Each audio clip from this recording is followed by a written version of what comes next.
O esporte esteve presente desde cedo em sua vida. Corredor ainda na juventude, completou 3 edições da Maratona do Rio de Janeiro antes mesmo dos 20 anos de idade. E na Academia Militar das Agulhas Negras jogou futebol. Já como oficial, praticou o pentatlo militar e o triatlo entrou em sua história apenas em 1995, quando começou a treinar um companheiro de farda. A partir daí, passou a se dedicar mais ao papel de treinador do que ao de atleta. Formado em Educação Física, pós-graduado em Treinamento Desportivo e mestre em Ciências do Esporte e Ciência da Motricidade Humana, construiu no Exército uma base sólida, liderando a equipe de triatlon das Forças Armadas, capacitando técnicos e organizando eventos esportivos. A experiência acumulada o levou a posições de destaque no cenário nacional. Foi diretor técnico da CBTRI por quase uma década e presidente da entidade em 2017. Pouco depois assumiu a vice-presidência do Comitê Olímpico do Brasil, onde esteve à frente do time Brasil em competições como os Jogos Pan-Americanos de Lima e os Jogos Olímpicos de Tóquio. Em 2025, chegou ao cargo máximo do COB, defendendo uma gestão mais enxuta e estratégica, capaz de transformar investimento em desempenho e conquistas. Com a convicção de que o fortalecimento da base é o caminho para futuros campeões, acredita na união entre atletas, técnicos e dirigentes como alicerce do movimento olímpico no país. Conosco aqui hoje, o coronel da reserva, calção preto, que se tornou liderança máxima do esporte olímpico brasileiro, o carioca de Realengo, Marco Antônio de Matos Laporta Júnior. Seja muito bem-vindo, Laporta. Olá, Michel. Bom dia, obrigado pelo convite. Prazer enorme estar aqui na Endorfina Podcast e vamos falar bastante de esporte, de triatlo. Bora lá. Vai ser muito bacana. Então, bora lá. Como é que você tá, cara? A saúde tá boa? Como é que tá aí? Tá ótimo, Michel. A gente entrou nesse desafio aí do COVID, estamos completando agora 9 meses de gestão. Pois é. Eu no início ganhei uns quilos ali, porque a gente não conseguia parar intensas. Agora já comecei a voltar a encaixar a rotina. Não trouxe a bicicleta, tá em Brasília ainda, tô tentando levar pro Rio, arrumar esse tempo. Tô tentando ali manter a corrida e um pouquinho da natação. Mas por enquanto a saúde tá bem, estamos resistindo. Que bom, cara, que bom. Porque a gente que vive o esporte, muitas vezes a gente também se perde nessa correria do dia a dia, né? Principalmente no quesito trabalho, esse equilíbrio, né, do trabalho com a nossa vontade de fazer esporte, com a busca pela saúde. Então a gente tem que prestar atenção, mesmo quem está envolvido com esporte, mesmo um presidente do COB tem que se preocupar com isso, né? Porque senão a coisa se atropela. Agora, eu devo te chamar de presidente? Não, devo te chamar... Chama de Laporta, fica à vontade, Michel. Entre a gente cara, não tem isso. Cara, olha, eu vou te falar, viu? Já recebi alguns presidentes aqui, presidentes de companhias, mas presidente do COB, um cargo assim, dentro do esporte tão alto, com certeza você é a maior referência já em 8 anos de endorfina, hein? Obrigado. Olha a responsa. E aí agora, finalmente, né, depois de Armando Barcelos, depois de João Paulo Diniz, depois de Juracy, Marco Laporta, que o meu objetivo, na verdade, é usar essa nossa conversa para convencer o Virgílio de Castilho, né? Porque ele tá dando um trabalho para vir aqui que eu vou te falar, viu? Eu tô dando muito trabalho para ele no COB. Então. Mas ano passado, quando ele mandou um e-mail para todo mundo, se despedindo e agradecendo e tal, né? Eu falei, pô, agora vamos, que eu tinha combinado com... Quer dizer, eu queria gravar com ele antes de Paris. Ele falou, cara, não dá. Paris tá muito assim e tal, ele tava super, né, emocionado e afim de que o negócio desse certo. Pô, deu certo. Deu. Aí eu falei, cara, agora acho que é um momento bom, né? E depois quando ele mandou aquele e-mail, eu falei, cara, agora vai. Aí ele, cara, não sei. Aí eu falei, bom, então deixa eu chamar primeiro o Laporta, agora ele não vai ter como recuar. Depois eu dou a ordem pra ele vir. Legal, quero só ver. Cara, eu fiz aqui uma breve descrição da tua carreira, e você ouvindo, né, essa história e olhando a sua trajetória em retrospecto, lá da infância no Realengo, ao comando do COB, né, cara, assim, qual foi o momento mais improvável em que você pensou, tipo assim, cara, eu nunca, assim, como é que eu estou aqui nessa cadeira agora? Claro, né, você foi conquistando, construindo, é muito trabalho, muito mérito, Mas assim, em algum momento lá atrás, quando você começou o envolvimento com o lado político do esporte, você achou que você poderia chegar onde você chegou? Não achei. Não achei, sinceramente, Michel. Assim, acho que as coisas foram acontecendo naturalmente, entendeu? A primeira vez que eu senti que eu ia precisar da política, né, foi quando a gente foi para os Jogos Pan-Americanos de Toronto e foi o pior resultado do Brasil. Nós saímos sem medalha daqueles Jogos Pan-Americanos no triatlo. A gente ficou muito frustrado. Foi muito difícil, o Reinaldo estava machucado, a Pamela também voltando de lesão, a gente não fez um bom PAN. Então bateu uma depressão no time assim, muito forte depois da prova, assim, sair sem medalha nos Jogos Pan-Americanos era muito ruim. E a gente estava jantando e conversando com os atletas ali, estava a Luísa, a Pamela, Bia Neres, e aí caiu nesse papo, olha, pô, vai trocar a gestão da CB30, tá terminando o mandato e quem vai ser o próximo presidente? Eu falei, um presidente de federação aí, que o Carlinhos vai indicar, o Frois, né? Aí o pessoal, por que você, Marco? Eu falei assim, não, eu gosto da parte técnica, esse negócio de política não é pra mim, eu gosto aqui de estar aqui na piscina, pedalando com vocês, é aqui que eu gosto, não inventa isso não, entendeu? Aí saí dali, fui pro quarto, o Sérgio, que trabalha com a gente, que é o português lá, que a gente trouxe, já é quase brasileiro já. Ele falou assim, Marco, você viu o que os atletas falaram? Eu falei assim, negócio de ser presidente? Eu falei assim, por que não? Eu falei assim, não, Sérgio, isso não é pra mim. Eu falei assim, Marco, você tem uma trajetória que você sabe tudo do triatlo, você passou por todas as funções. Você foi vice-presidente de federação, você foi diretor técnico, você foi coordenador de cursos, você conhece tudo da CB3, você conhece do triatlo brasileiro, não tem um melhor que você. Aí botou a pulga atrás da minha orelha, né? Falei, caramba. Aí eu fui pra casa, comecei a pensar. Aí fui conversar com o Frois, Carlinhos, né? Porque era o presidente da confederação. Falei, Carlinhos, o que você acha? Ele me desaconselhou. Aí ele falou assim, Laporta, não entra nessa. É mó furada, cara. É só dor de cabeça e não sei o quê, papapá. Mas aí eu fiquei refletindo sobre o que ele falou. Falei assim, cara... E assim, o Carlinhos é meu amigo, entendeu? Eu trabalhei 10 anos com ele, me deu várias oportunidades no triatlo. Mas eu sempre tinha muitas discordâncias dele na questão da gestão.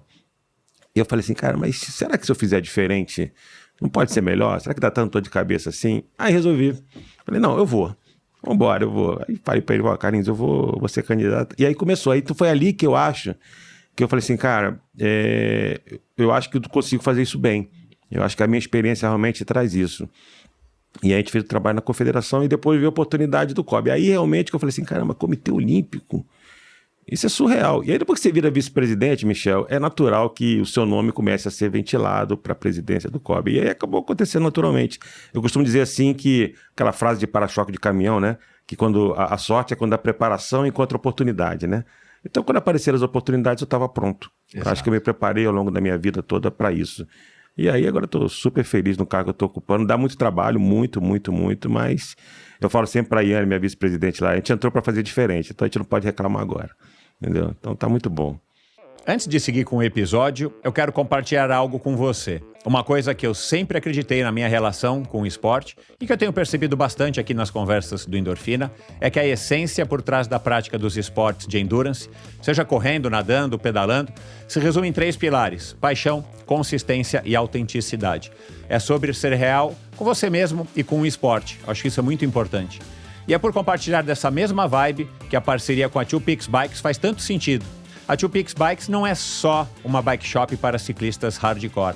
É uma galera que vive o esporte com a mesma paixão que a gente aqui, eu e você. E olha, eu sei que nem todo mundo aqui é ciclista ou triatleta, mas se você já pensou em começar em dar aquela chance para a bike, seja para variar o treino, seja para se recuperar de uma lesão ou simplesmente para curtir um vento no rosto, a Two Peaks Bikes é o lugar perfeito para iniciar essa conversa. E o clima lá é justamente esse, de acolhimento. Não importa se você é um ultraciclista, como muitos que já passaram por aqui, ou se você está comprando a primeira bike para experimentar as sensações e os benefícios do ciclismo. Todo mundo que curte se desafiar é bem-vindo. A Two Peaks Bikes tem 3 lojas, no Rio de Janeiro, em São Paulo, aqui pertinho, na Avenida Faria Lima, e em Los Angeles. São verdadeiros hubs da comunidade esportiva. Fique de olho no Instagram, @2peaksbikes, para conferir as novidades, como a chegada das famosas bikes da californiana Yeti e da espanhola Orbea, que vem para acrescentar ainda mais variedade às marcas e produtos incríveis disponíveis para você escolher o que melhor se encaixa ao seu perfil. Agora eu convido você a visitar uma das lojas da Two Peaks Bikes, que é distribuidora oficial da Factor e da Santa Cruz Bikes no Brasil. Bons treinos e saúde. E lembre-se, não importa o esporte, o importante é não parar. Siga @2peaksbikes. Eu vou soletrar 2 o numeral, PEAKS, Bikes no plural. Cara, eu vou querer, claro, abordar mais esse assunto, mas é uma pergunta que eu fui nadar hoje de manhã, cara, e principalmente nos 2, 3 dias que antecedem a uma gravação, eu fico, assim, imerso, e fico pensando, e falo, já que eu já pesquisei o suficiente, ouvi os outros podcasts e tudo mais. Aliás, o Corta e Manda é sensacional contigo, foi gravado em abril, por aí, né? Ali, é muito bom. Muito bom, não conhecia esse podcast, né? Eu fiz uma busca no Spotify com o seu nome, deu lá. Recomendo as pessoas a ouvirem. Mas aí, de repente, cara, já no final do treino hoje, eu falei, cara, vou fazer a seguinte pergunta pro Laporta, eu vou fazer aqui agora. Existe, você acha, com todo esse entendimento do triatlon, essa compreensão de ter passado, né, por tudo, né, do triatlon, ter acompanhado o triatlon de alto rendimento. Quando você foi presidente da CBTRI, eu lembro que você tá no seu Instagram, que você queria se aproximar do Ironman, né, na entidade da Unlimited, que é a representante aqui no Brasil e tudo mais, já que é a modalidade talvez mais popular, por incrível que pareça, né? E será que existe alguma chance, ou você acha que há possibilidades, ou você gostaria de ver o triatlon, ou o 70.3, ou o Ironman olímpico? Eu acho difícil, Michel. Por quê? Porque o modelo dos Jogos Olímpicos hoje, ele não é um modelo muito voltado para a televisão. Entendeu? Uhum. Então você acaba dificultando, quando os eventos são muito longos, a transmissão desses eventos.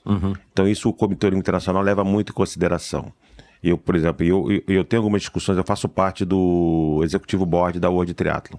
Então a gente tem esse nível de discussão. Então o nível de discussão lá é exatamente na direção contrária, de talvez diminuir para a distância sprint.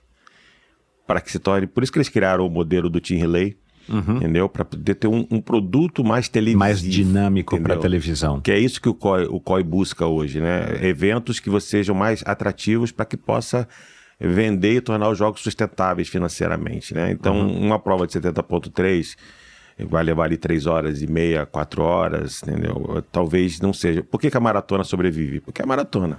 Maratona é a maratona. É, né? Histórica, entendeu? Mas a tendência é que os eventos de longa distância, cada vez, novos eventos são difíceis de ser introduzidos. Por isso que eu não acredito nesse formato do jeito que é hoje os jogos, o Ironman, o 70.3, tornando olímpico. Mesmo que eu não sei exatamente os números de audiência, mas participação talvez seja a modalidade que mais cresce, né? Ou a distância, né? O 70.3 que mais cresce, porque cada ano que passa surgem mais provas. Mesmo que a audiência seja grande, isso é um fator que conta para o COB, mas é mais a questão porque uma coisa é você ter uma audiência nichada do triatlon, né? Uma coisa é você colocar num palco mundial, internacional para 8 bilhões de pessoas, né? Exatamente, sim, mas a primeira coisa que eles encontram para você trazer que na verdade você não está trazendo uma nova modalidade, eles estariam mudando o formato do triatlo, né? Ou ter como tem a maratona, tem corrida de 10, de 5, teria o short, o olímpico. Porque hoje você tem um calendário, os Jogos Olímpicos tem que caber em 2 semanas. Ainda tem isso. Tem isso. Então, quando você monta toda a programação e você vai trazer um novo evento, você tem que levar tudo isso em consideração. Então, como você vai montar a estrutura desse evento? É um evento longo, entendeu? Então, essas acho que são as grandes dificuldades, as barreiras. Tanto que eu, sinceramente, esse assunto de introdução não é nem discutido no Executivo Board. Hoje, nesse momento, na World Triathlon não é. E se não sair da World Triathlon, não vai. Entendeu? Que é o órgão que está diretamente filiado ao COI. Que é o que decide. Teria que ser através da World Triathlon. Sim. Na verdade, quando você falou assim dessa aproximação do Ironman, eu segui a linha da ex-presidente Marisol Casado. Ela fez essa aproximação da World Triathlon com o Ironman. E eu pregava isso. Eu falei assim, gente, não tem por que CBTRI, Ironman, caminhar paralelamente. Eu me lembro quando eu ganhei a eleição da CBTRI, eu ganhei no dia 22 de abril de 2017. No mês seguinte eu estava no Ironman. E o Galvão virou para mim e falou assim, a primeira vez que o presidente da CBTRI veio no Ironman.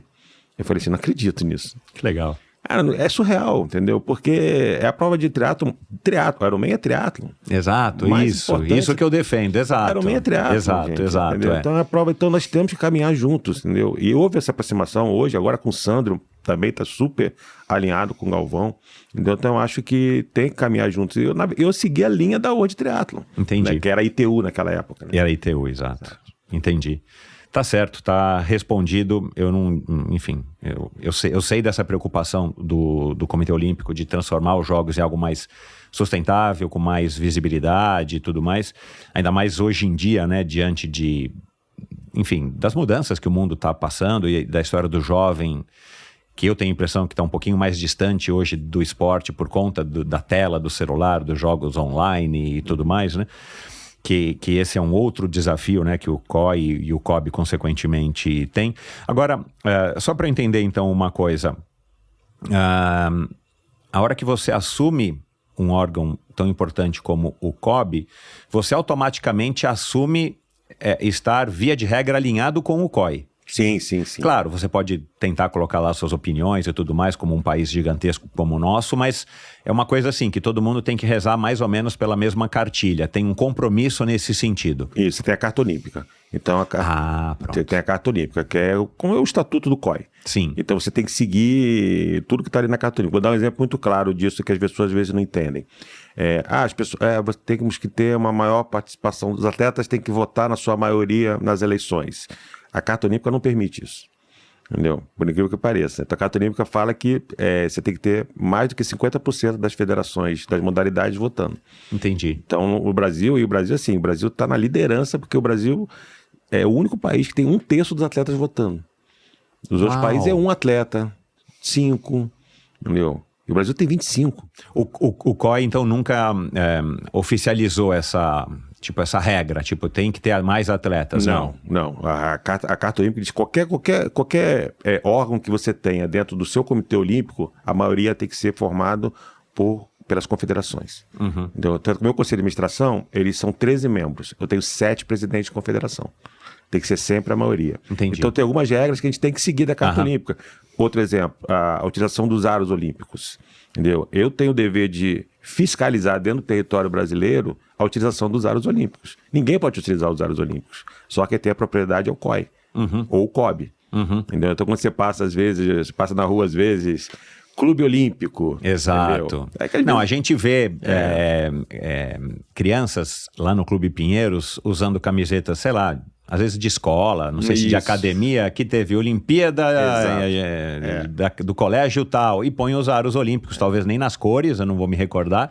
Isso é proibido porque é uma marca registrada. Exato. Então, e eles nos cobram às vezes, entendeu? E a gente fica às vezes, em rede social tem muito, Instagram, o pessoal cria perfil olímpico, e aí nosso jurídico vai lá, aciona, tem que tirar, pede exclusão. Bom, é uma estrutura de uma multinacional de fato, né? Exato. Então o COI seria a sede, a matriz, da onde partem as principais diretrizes, e aqui o COB e todos os outros comitês olímpicos são como se fossem filiais. Isso. Então eles têm a Carta Olímpica e tem as agendas. Né? Agora está em vigor a Agenda 2020+5, que termina agora. Assumiu a nova presidente, a Kirsten Coventry. E inclusive eu tenho reunião com ela agora em outubro, a primeira reunião que a gente vai ter pessoalmente para trocar experiências e entender dela o que ela quer. Claro, qual é o projeto dela, né? Como é que você quer que o Brasil atue? Porque a gente tem que estar alinhado com o Comitê Olímpico Internacional. É uma hierarquia, né? E aí eu trago um pouco isso do Exército, né? Seguir ali a linha da hierarquia. A gente tem que seguir as regras. E é aquela história, né? Eu sempre falo assim, mas eu não quero seguir as regras. Então você vai seguir outro jogo. Aqui você não vai trabalhar. Se você quer ser estar nos Jogos Olímpicos, trabalhar com o Comitê Olímpico Internacional, você tem que seguir a Carta Olímpica. Voltando nisso que você falou agora no começo, Laporta, você tomou coragem e acreditou que, sendo um presidente, se candidatando, né, a ser presidente da CBTRI, que foi sob a sua gestão que mudou para Triathlon Brasil. Eu fico falando de CBTRI, mas CBTRI/Triathlon Brasil. Você assumindo, você teria condição de fazer algumas coisas que você acha que seriam necessárias para colocar o triatlon numa posição melhor. E fato é, né, que a hora que você assumiu, houve nos bastidores e embora eu não faça parte, mas eu conheço muita gente, inclusive Virgílio, Armando, João Paulo Diniz. Tentei conectar aqui um monte de gente ao Armando para levantar patrocínio e tudo mais. A gente percebeu que houve um otimismo muito grande, né? Então isso foi muito bacana, a gente ver pessoas que eu conheço e confio e acredito, acreditando na sua gestão. E você acabou ficando um ano, um pouquinho mais, um pouquinho menos, mas daí para você saltar para uma posição de vice do COB também é um outro salto, né? Não sei se é natural, porque sei lá, a gente ama o triatlon, mas o triatlon é o nicho do nicho do nicho do nicho, né? Assim, perto de grandes modalidades. Então é de se esperar, no mínimo, que assim, pô, se fosse um presidente da Confederação Brasileira de Futebol, da de vôlei, né? Que, sei lá, tá numa outra esfera em nível de popularidade, até de influência do esporte nacional, assim eu tenho a impressão. Mas de repente você resolve se arriscar também dentro do COB. Houve muita hesitação também, ou aí você já estava numa onda, porque também você ficou menos, eu imagino que assim, foi uma oportunidade que surgiu que você resolveu agarrar, porque você poderia ter ficado mais tempo na CBTRI. Sim. Enfim, e talvez deixando a sua marca de uma maneira maior e também se preparando e tudo mais para dar um salto desse. Houve essa hesitação também nessa outra transição? Houve, porque é muito simples, Michel, assim, como você falou, eu cheguei à presidência da CBTRI apoiado e eu me orgulho muito por grandes atletas, principalmente o Armando, Vigílio, Marquinhos Ornelas, entendeu? E isso, para mim, era uma responsabilidade muito grande. E todos os atletas da seleção também que estavam envolvidos ali tinham confiança nesse projeto, né? Foi uma eleição que não foi fácil, apesar do resultado da eleição da CBTRI ter sido a diferença muito grande, mas foi um processo muito complicado. O Juracy concorreu contra mim, né? Hoje somos grandes amigos, ele está ele tá na minha comissão de atletas do COB, né? E eu sou muito fã do trabalho do Jura, a gente... esquecemos a eleição, viramos a página, na semana seguinte ele estava lá em Brasília, na CBTRI, junto com o João Paulo, e a gente sentou e queremos trabalhar junto, porque todo mundo queria o bem do triatlon. Falei, Jura, foi uma eleição difícil, falamos coisas que não devíamos um para o outro, mas agora acabou, vamos resetar e eu preciso de você para trabalhar comigo. Entendeu? E assim foi. A política, acho que é esse o jogo, né? Assim, uma coisa é hoje, na véspera da eleição, uma coisa é depois, cara. E a política é assim, né? No COB, na minha reeleição, o Emanuel Rego estava na chapa de oposição. Hoje ele é meu diretor-geral. Olha lá. Entendeu? Então, assim, a gente tem que saber separar as coisas. Exato. E aí, fui para a CBTRI, a gente começou a trabalhar ali, o Vigílio ajudando, entendeu? E aí, eu comecei a conviver no COB, mas assim, é aquele cara que não estava sentando na janela ainda, eu sentava no corredor, conhecia poucas pessoas, falei, pô, tô chegando agora, não tem...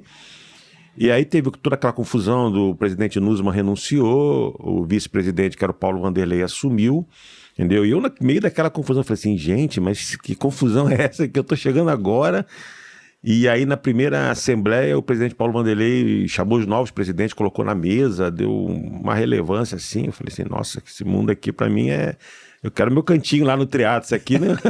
É muito grande para mim, né? E aí, tava ali fazendo trabalho na confederação, e aí em janeiro, o presidente Paulo Vanderlei me ligou na porta. Tô indo a Brasília, queria visitar a confederação. Falei, pô, claro, presidente, vai ser um prazer recebê-lo. Aí, quando vai um presidente do COB visitar uma confederação, a gente já bota os projetos para pedir dinheiro, né? É sempre assim.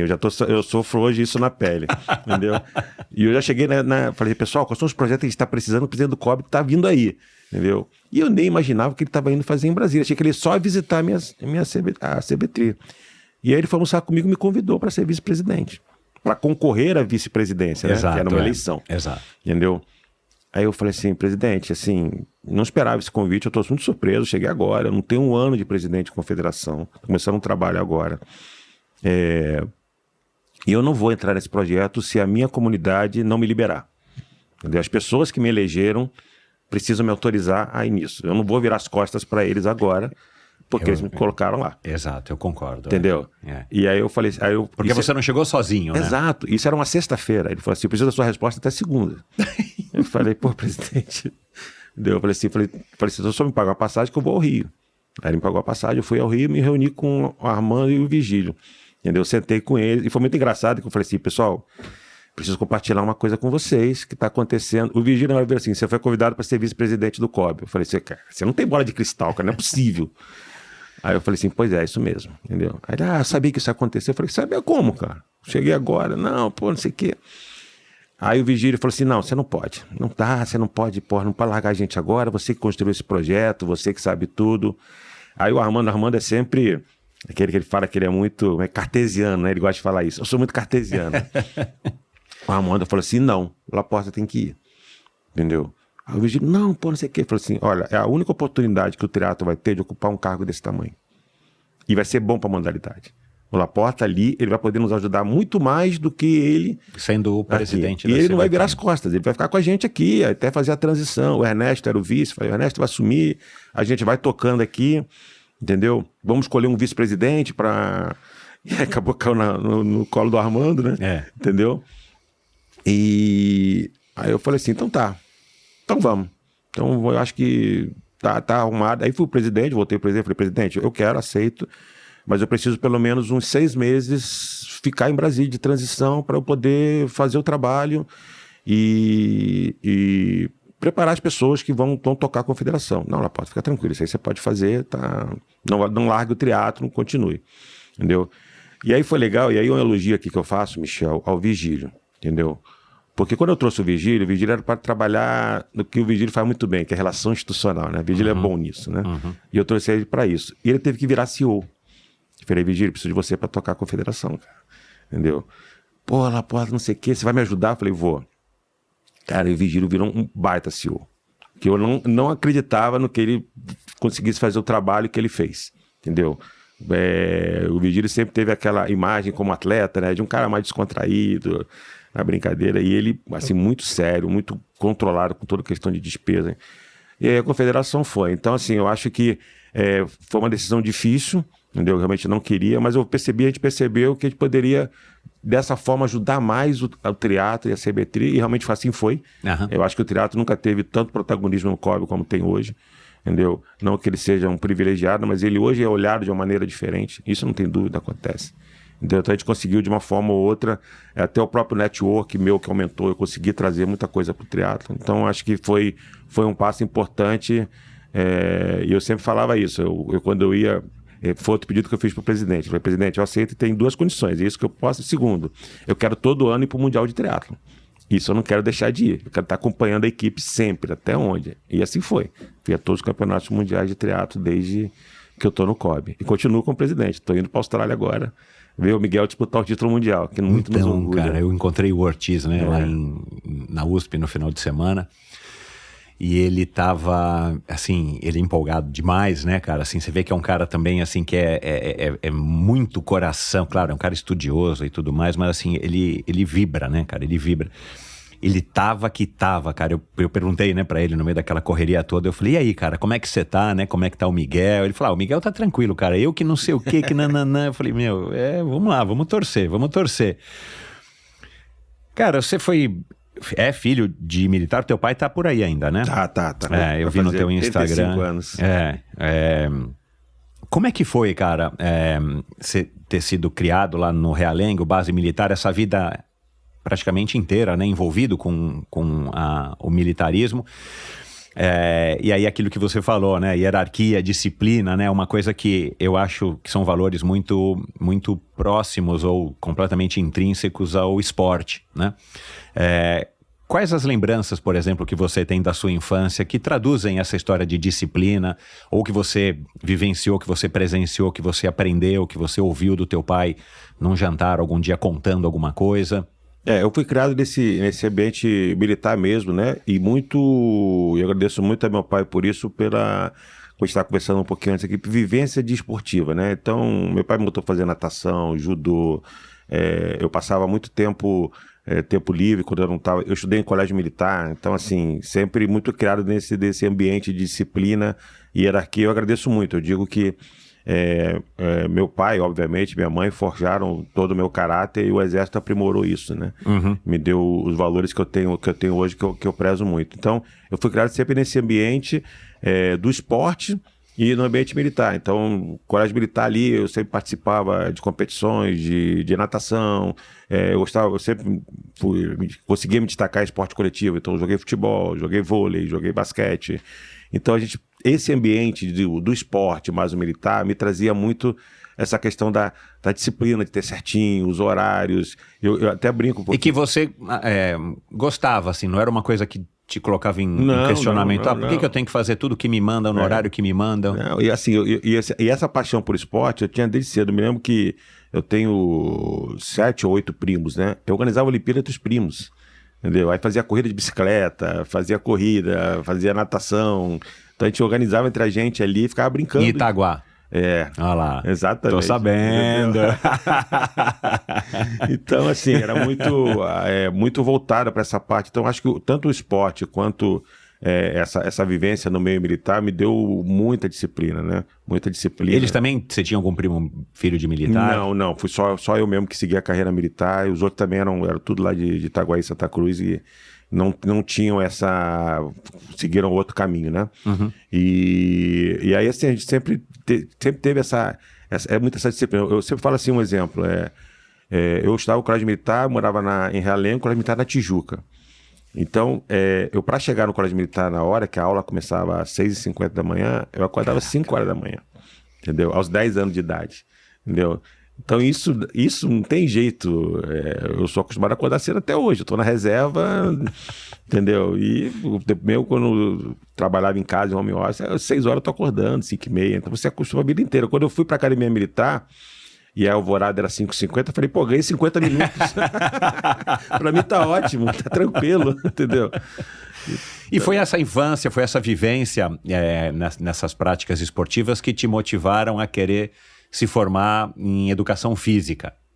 Foi assim. Quando eu cheguei, na época que eu fiz vestibular, em 1984, a educação física era muito pouco valorizada. Era professor de educação física em escola. E eu não queria isso. Eu gostava do esporte, sempre gostei, entendeu? Eu falei, e aí eu fiquei naquela dúvida, eu falei, não, eu vou para a academia militar. Aí prestei concurso, passei e fui para a academia militar. E aí, para minha sorte, minha alegria, na primeira semana você tem um ciclo de palestras, que eles vão contando o exército. Eu estava numa palestra, me entra um cara de calção preto, camisa barrada, branca, não sei o quê, e começa a contar a escola de educação física do exército, o trabalho que fazia. Eu falei assim, caramba, é isso que eu vou fazer no exército. Ali eu... Que legal! Aos 17 anos, em janeiro de 1985, eu falei, cara, é isso que eu vou fazer no exército. E ali eu comecei a pautar minha carreira para buscar isso. Entendeu? Então, para você fazer o curso de educação física, você tinha que ter sido atleta na academia. Então, eu busquei vaga nas equipes para ser atleta, para poder pontuar. Depois, quando eu me formei, fui ser atleta de pentato para fazer pontos, pontuação, para ter currículo, e aí consegui fazer o curso. Então, foi ali que eu falei assim, cara, e aí depois que eu fiz o curso, eu fiz um curso assim, falei que eu vou fazer um curso para ser um dos primeiros colocados. Por quê? Porque eu sabia que os primeiros colocados voltavam para ser instrutor na escola, para trabalhar na Escola de Educação Física do Exército. Ah, que legal. Então me matei um ano me estudando em 1992, consegui ser um dos primeiros e voltei em 98 para ser instrutor e lá fiquei 10 anos. Então o resto da minha carreira, eu digo de 98 até 2014, quando eu me aposentei, foi toda na Educação Física no Exército, entendeu? E aí foi que eu me realizei exatamente, já sabia que eu queria conseguir fazer Educação Física como eu queria anteriormente, e dentro do Exército, e aí conseguindo, obviamente, uma estabilidade que me permitia. Eu sempre falo isso assim, eu trabalhei muito hoje na CBTRI voluntariamente, sem receber nada. Por quê? Porque eu era um oficial do Exército. Exato, O Exército me disponibilizava para trabalhar na Confederação em alguns momentos. Eu não achava justo eu receber nada da Confederação. Se o Exército está me liberando, então assim, eu fazia aquilo porque eu gostava, e eu sabia que no futuro era o que eu ia trabalhar quando eu fosse para a reserva. Então deu muito certo. E essas 3 maratonas que você fez lá no Rio, ainda antes... antes, a maratona era tudo preto e branco, né? Minha filha que fez essa pergunta outro dia. Pai, era aqui tudo preto e branco antes? Eu falei, não, é só as fotos, meu. Cara, eu fiz uma com 15 anos, cara, que não tinha nada, cara. Acho que foi 4h20 que eu fiz, assim, me arrastando, sem preparação, sem de onde que veio a ideia? Eu sempre gostei. Tinha aquela época da revista Viva, a revista da corrida, do Zé Inácio Werneck, lá nos anos... Eu já gravei com o Werneck aqui, né? Com ele e com a Dan Web. Os maiores orgulhos que eu tive quando encontrei o Werneck é dando uma competição. Eu falei assim, gente, vocês são uma inspiração. É verdade. No Mundial, eles competiam no Mundial até. Então, ela foi campeã, né? Mundial do Atlon. Do Atlon, isso, eu tava lá. Exato. Cara. Eles são fantásticos. Eu troco mensagem com o Werneck. Então, assim, então eu lia muita revista. Eu fazia corrida de rua, fazia 10 quilômetros, fazia ciclo, adorava, me inscrevia nas corridas, meu pai me botava com 15 anos, entendeu? E aí eu falei, vou fazer essa maratona. Era aquela que largava no Leme, Aí até o aterro do Flamengo, voltava a Copacabana, Ipanema e terminava no Leme de novo. Aí eu fui, fiz lá, e eu me lembro, eu acho muito engraçado que eu me lembro, tava no final e tinha um senhor na minha frente. Falei, vou passar esse cara, né? Não vou ficar atrás dele. Pô. E aí eu fui dar um tiro, ele reagiu e me ganhou, não teve jeito, cara. Eu falei, caramba, que vergonha, cara. Mas, enfim.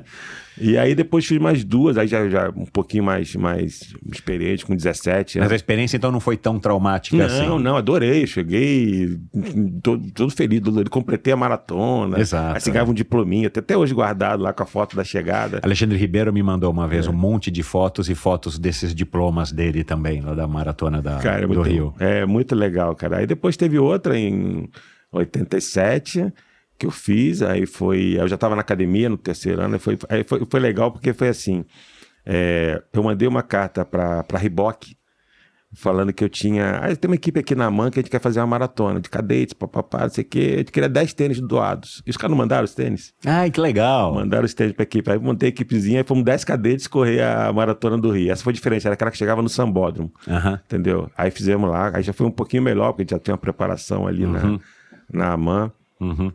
E aí depois, quando eu me formei, aí na correria eu não fiz mais, depois eu fui fazer, aí comecei a fazer meia maratona, fiz algumas, depois eu fui fazer a maratona de novo, acho que foi 2007 ou 2008, entendeu? Aí foi a última ali depois. Depois veio uma prótese no quadril aí que me vetou. Ah, é?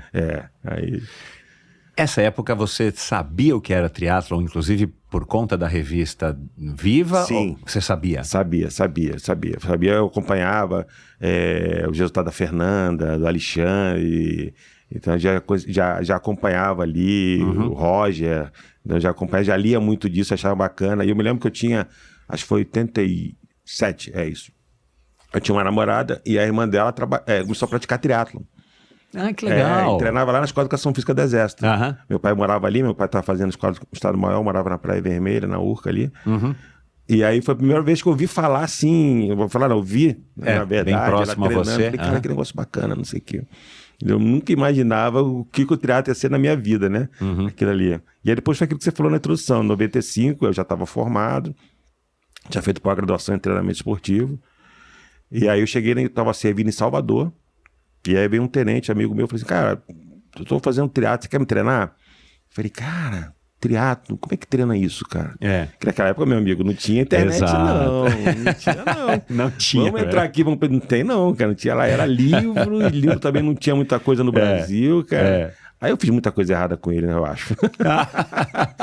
Eu teve muita coisa errada, mas foi super legal. Eu me lembro que eu comentei até com ele assim, eu falei assim, pô, eu sei triatlo, inclusive agora nós ganhamos medalha de ouro nos Jogos Pan-Americanos com o Leandro Macedo, eu me lembro disso, o Leandro tinha 18 anos. Exato. Entendeu?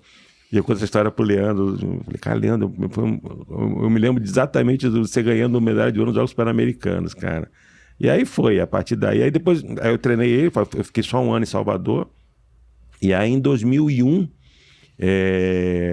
eu servia na Escola de Educação Física do Exército, eu estava aula de treinamento físico-esportivo, de planejamento, treinamento, de fisiologia. E aí eu estava assim, tinha acabado o treinamento físico-militar que a gente fazia todo dia, e aí geralmente o pessoal a gente brincava que era a reunião da cantina, a gente ia tomar um café na cantina ali, e aí estava o então Coronel Brasil, que era o presidente da Comissão de Esporte do Exército, falou assim, pô, inventaram agora o Campeonato Brasileiro de Triatlon das Forças Armadas.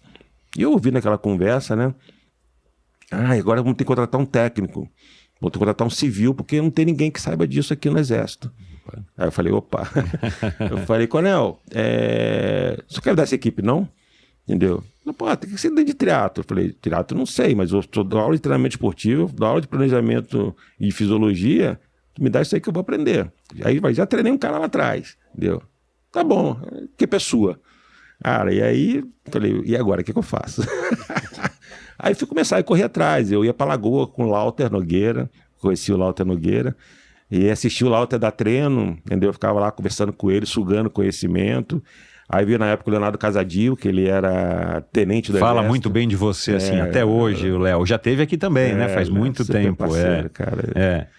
E aí a gente começou a trabalhar, e aí começou, cara. Aí daí em diante foram vários campeonatos mundiais de triatlo das Forças Armadas, e aí naturalmente a gente foi chegando na CBTRI. E aí... Você sabe que eu comecei em 88, né? A praticar triatlon. E tinha eu lembro assim, bem nítido, que tinha uma categoria militar, né? Uma premiação para militares, né? Então tinha gente dos bombeiros, do corpo de bombeiros, tinha gente, né, eventualmente, do exército, da marinha, não lembro, mas assim, tinha policiais, tinha bombeiros. Eu achava tão bacana ter essa outra distinção, né? Para poder também enaltecer as pessoas que são enfim, ou das Forças Armadas, ou do Exército, de alguma maneira. O negócio se perdeu, né, hoje em dia. Não tem mais essa diferenciação.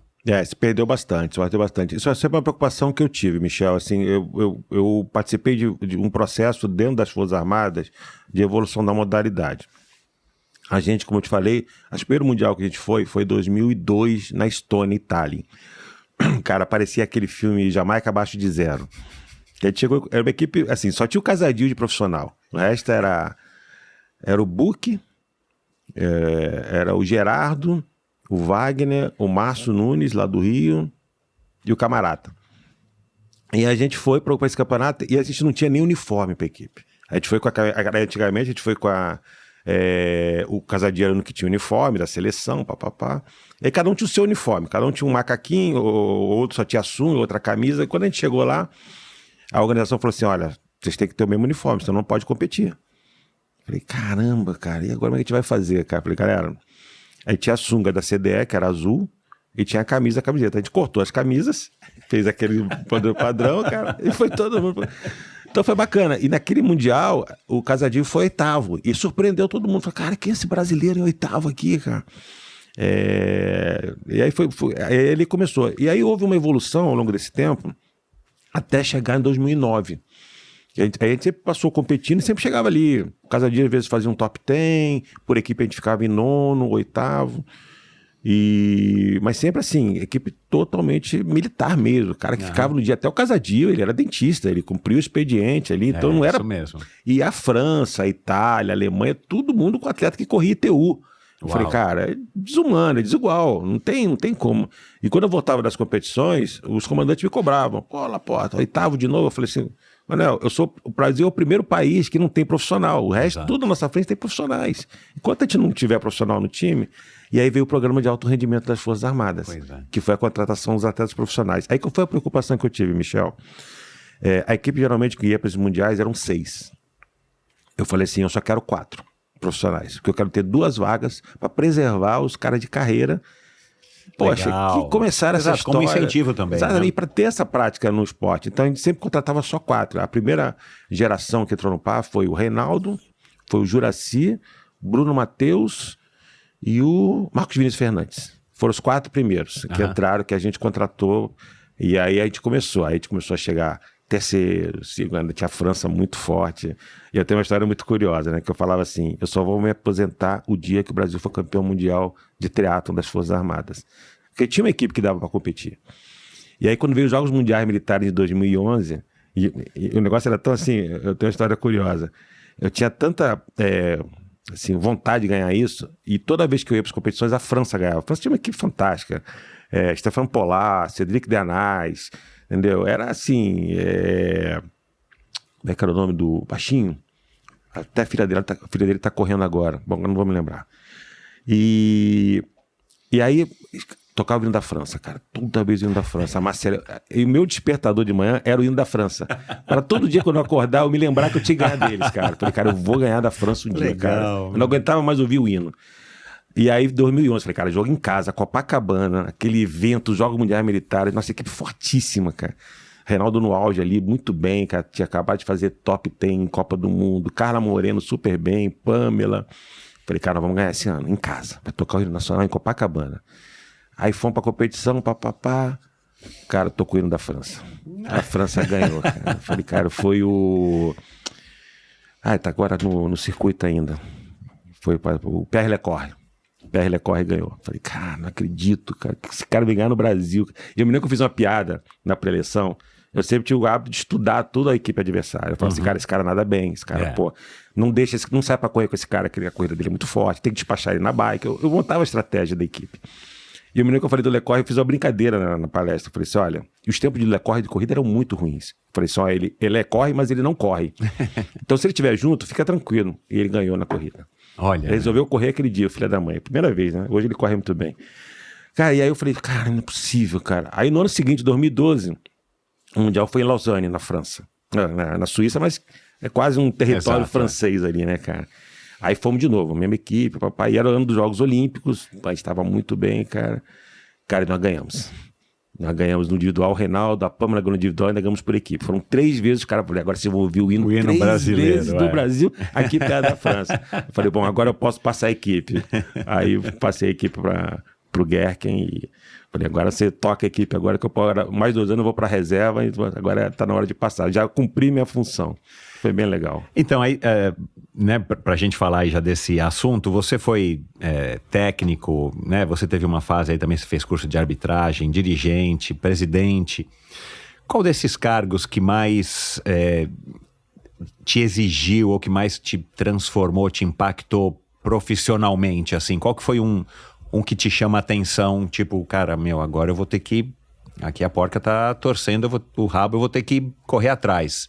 Acho que teve 2 desafios para mim muito grandes. Um positivo e outro negativo. O negativo para mim foi eu fui o diretor de prova dos Jogos Pan-Americanos de 2007, no Rio. Uhum. Cara, foi assim, ali eu decidi que eu não queria trabalhar com evento. Falei, não, essa aqui não é minha praia, cara. É assim, um desgaste. Cara, o que o Galvão faz? Eu falo, Galvão, eu não acredito nisso, cara. Eu não conseguiria. Foi assim, um ano de estresse.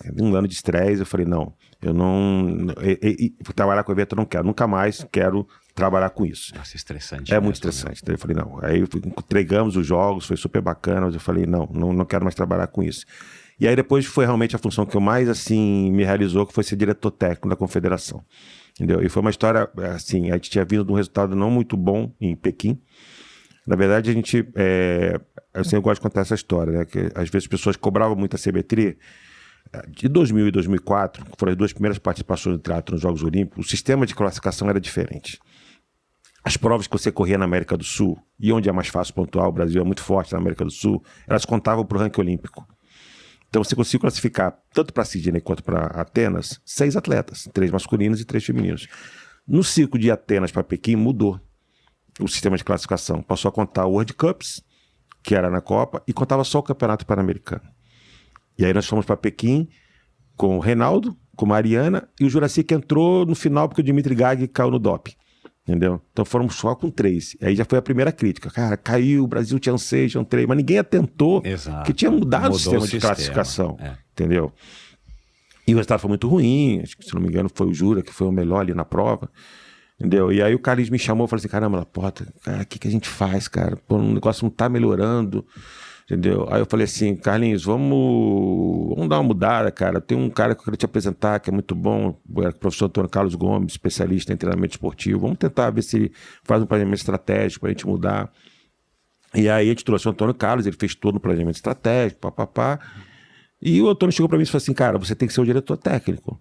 Eu falei, Antônio, essa escolha não é minha, você tem que falar com o Carlinhos, entendeu? Se ele quiser, eu aceito, tá na boa. E o Carlinhos topou e eu conheci o diretor técnico. Aí a gente começou um trabalho que foi muito legal, cara. Que a primeira coisa que a gente fez, e eu me lembro que eu fui para um evento teste em Londres, acho que foi 2010 ou 2009. E aí ali eu vi, cara, que tava tudo errado, cara. Eu falava assim, a gente chegou, a confederação colocou a gente num hotel que era longe da prova, não tinha transfer do aeroporto pro hotel, cara, aí a gente com case, pegando o metrô, daí carregando, e aí a estação do metrô ficava 1 quilômetro do hotel, carregando case no meio da... Eu falei, cara, isso não tem como dar certo. Isso não tem como dar certo. E aí, nesse dia, a gente foi para o congresso técnico, que era no hotel em frente à prova, e eu encontrei com o Sérgio Santos, que era treinador português, que eu já conhecia ele do circuito. Comecei a conversar com ele, falei, pô, Sérgio, cara, eu queria entender como é que Portugal faz, cara, porque eu tinha acabado de ganhar a medalha olímpica com a Vanessa, não sei o quê. Ele me deu algumas dicas, não sei o quê. E aí, quando eu voltei, eu falei assim, cara, a gente tem que contratar o Sérgio. Entendeu? A gente tem que trazer o Sérgio para o Brasil. Cara, vamos fazer uma proposta para ele. Tem Jogos Olímpicos em 2016. Não é possível que ele não se encante com isso. E aí fomos no Sérgio. Falei, Sérgio, queria fazer a proposta. Aí ele falou assim, Marco, não posso. Mas eu vou te indicar o Antônio Miguel, que trabalha comigo, que tem a mesma capacidade, não sei o que, acho que vocês deveriam contratá-lo. Aí comecei a conversar com o Antônio Miguel, só que nesse tempo, isso foi numa Copa do Mundo em Monterrey, em Monterrey. Isso foi em maio, que eu fui com ele. Em setembro ele me mandou uma mensagem. Falei assim, Marco, você vai estar em Budapeste no Mundial? Falei assim, vou. Vamos conversar? Falei, vamos. Aí cheguei em Budapeste e falei assim, olha, estou rompendo o contrato com a seleção portuguesa. Entendeu? Tive uns desentendimentos, papapá. Se o contrato tiver, se a proposta estiver de pé, eu quero. Entendeu? Liguei na hora pro Carlinhos. Falei, Carlinhos, não, vai para Portugal direto daí, já fecha com ele e traz ele. E aí, cara, assim, a experiência do Sérgio, de circuito mundial de 10 anos, mas não a experiência de participar, de disputar a medalha. Entendeu? O cara mudou. E aí a gente começou a fazer esse projeto de Rio Maior. E aí qual foi o desafio, Michel? Mudar a mentalidade. Foi assim que surgiu o projeto de Rio Maior. Foi. Aí foi mudar a mentalidade de treinamento do atleta olímpico brasileiro, do triatleta olímpico brasileiro. Isso foi muito difícil, entendeu? Foi assim um desafio, briguei com muita gente, fiz desafetos, que depois voltaram, entendeu? Entenderam o trabalho. Porque chegou no momento ali, a gente teve uma geração muito talentosa, assim, histórica, do Juracy, Chiro, Leandro, Manzan, né? Que, pô, tá ali o livro dele, Carla, Mariana e Sandra. Mas vamos chegar no momento ali, a partir de 2012, não tinham mais como eles seguirem. Entendeu? Carla e Juracy ainda entregavam alguma coisa, né? Mas a gente precisava da oportunidade pro Reinaldo, pra Pamela, pro Bruno, Matheus, que estava surgindo naquela época, testar esses novos atletas. Claro. Então a gente meio que... Eu tive que tomar uma decisão e me assim, cara, vocês estão fora. Entendeu? Isso foi muito difícil. Muito difícil. Eles não terem o apoio da confederação. Entendeu? Mas aí o Jura e a Carla ainda seguiram ali com apoio individual. E aí, quando a gente começaram a mostrar resultados ali, eu falei, cara, de repente eles podem ser importantes nessa transição. Aí trouxe o Jura e a Carla, que ajudaram. A Carla quase classificou para Londres, né? Eu lembro. Ela teve um probleminha ali na reta final que tirou. Eu acho que ela achou que a vaga estava garantida e a Pamela atropelou no final e roubou a vaga. Entendeu? E o Jura, por causa das lesões que ele tinha ali, também não conseguiu performar. Mas foram importantes naquele momento. E aí a gente começou a trabalhar essa geração. A gente fez e o projeto de Rio Maior, ele, na concepção dele, ele era fantástico. Mas eu recebia muitas críticas. Por quê? Porque a gente levava os atletas para Portugal. Cara, eram 8 atletas que tinham todo o apoio da confederação de tudo, recebiam um salário, treinavam em Portugal, técnico, papapá. E os resultados não estavam vindo, entendeu? Estava vindo da Pamela. Entendeu? Mas os outros, o Bruno começou bem, depois começou a lesionar, também começou a cair, foi outro que bateu na trave para classificar para Londres, se não tivesse machucado tinha classificado. E aí chegou no final de 2015, foi essa história que eu te contei de Toronto, o projeto ele já não estava, eu mesmo tinha críticas ao projeto. Primeiro financeira, porque quando a gente começou o projeto, o dólar era 1 para 1,50, alguma coisa disso. Então era totalmente sustentável. Quando chegou no final, já estava 1 para 4,5, 5. Então ele ocupava quase o orçamento inteiro da confederação. Tanto que quando eu virei presidente, eu acabei com o projeto. Eu falei, gente, durante a campanha eu recebi muita coisa. Se o projeto Rio Maior, eu falei assim, gente, ele na concepção ele é sensacional. Se perguntar se eu faria hoje, eu faria. Eu não faria, porque não tem custo, não tem dinheiro. Mas ao mesmo tempo, o que eu faço agora? Falta 1 ano para os Jogos, eu acabo com o projeto? Não, ele tem que ir até o final. Entendeu? E tanto que a única atleta que entrou no início e foi até o final foi a Pamela. Porque ela mostrou, ela conseguiu, ela usufruiu, e a Pamela, assim, eu sou muito fã dela por tudo que ela construiu. Eu acho que um dos dias mais tristes que eu tenho na minha carreira, eu até me emociono um pouco às vezes quando eu lembro, foi o dia da prova da Pamela em 2016. Porque a Pamela estava muito bem, Michel, estava muito bem. A gente sabia que ela não ia ganhar medalha, mas a gente acreditava no top 10. Ali em casa, entendeu? A gente treinou no percurso de madrugada, a gente ia ali. E a Pamela abriu mão da vida dela durante 6 anos para viver isso, entendeu? Cara, e quando ela chega na prova, ela faz um resultado ruim, foi 40ª, alguma coisa, que ela não chegava em 40ª numa prova desse nível, acho que tinha uns 3 anos, 4 anos, entendeu? Ela sempre estava no top 20. E aquilo ali, eu me lembro que eu estava, eu e o Armando assistindo a prova, assim, o Armando vendo que eu estava arrasado, né, com aquilo ali. Eu falei assim, cara, não tô arrasado por mim, tô arrasado por ela. Por tudo que ela chega chorando, né? Entendeu? Porque tudo aquele, tanto que depois dali ela parou o esporte olímpico. Foi traumatizante. Foi muito, eu tentei muito em 2017 tentar trazer ela de volta, sentei com ela, falei, Pamela, vamos lá, a gente vai te apoiar, entendeu? Mas ela não queria mais, eu não tinha mesmo como retornar, né? Agora tá como guia, né, no Paralímpico, né? Então. Tá bem feliz, entendeu? E ela foi no caminho dela. Então a gente criou isso. Então foi um desafio muito grande. Então quando eu terminei ali, foram 10 anos praticamente como diretor técnico ali da confederação. Eu vivenciei muita coisa, convivi com muito atleta. Óbvio que eu recebi a crítica e essa posição não tem como, porque infelizmente você tem uma decisão que você tem que tomar decisões, você vai dizer não para algumas pessoas e vai desagradar essas pessoas, entendeu? E você faz apostas, e às vezes as pessoas criticam as apostas que você faz, entendeu? Porque você acredita. E chegou num momento ali que também aconteceu a mesma coisa que aconteceu com a geração. A gente estava conversando, eu e o Sérgio ali, acho que era 2016, e a gente falou assim, Sérgio, vamos ter que tomar a mesma decisão que a gente tomou lá atrás em 2009, que essa geração já não está entregando. A gente precisa apostar na nova geração. E qual era a nova geração? Manuel Messias, Luísa Batista, Vitória Lopes. Entendeu? Eu falei, cara, são esses que vão ser usados no futuro. O Messias tinha sido campeão mundial, Júnior, entendeu? Falei, cara, e aí de novo, aí, Diogo, na época tinha o Sacheto, vários até, Thiago Vinhal, que estavam ali, a gente meio que, olha, não vai rolar com vocês mais, agora a gente vai apostar nesse aqui. O Miguelzinho tinha 15 anos, estava começando ainda também, mas a gente já olhava para ele também, entendeu? E a gente apostou nessa geração, cara, que entregou muito nos Jogos Olímpicos de Tóquio, entendeu? E bateram o recorde de melhor estado da história em Paris, com o Tim Riley chegando em 8º lugar e o Miguel também chegando em 10º. Então, é uma geração vencedora, então, que foi preparada nisso ali. Então, assim, foi muito desafiador, acho que foi a função, assim, que eu tenho o maior prazer de ter exercido, ter sido diretor técnico da Confederação, me orgulha muito, que foi 10 anos de muito aprendizado, Michel. Acho que muito que eu uso hoje como presidente do Comitê Olímpico foi no que eu aprendi nessa função. Mais do que como presidente. E falando também na sua atual função como presidente, mas isso, claro, que se aplica a toda a tua carreira na CBTRI, como equilibrar, né, a disciplina militar, claro que você foi criado sob esses valores, com a necessidade também na política, né, da flexibilidade, de estar buscando inovação, né, nessa gestão esportiva e agora sim na entidade máxima do nosso esporte olímpico brasileiro.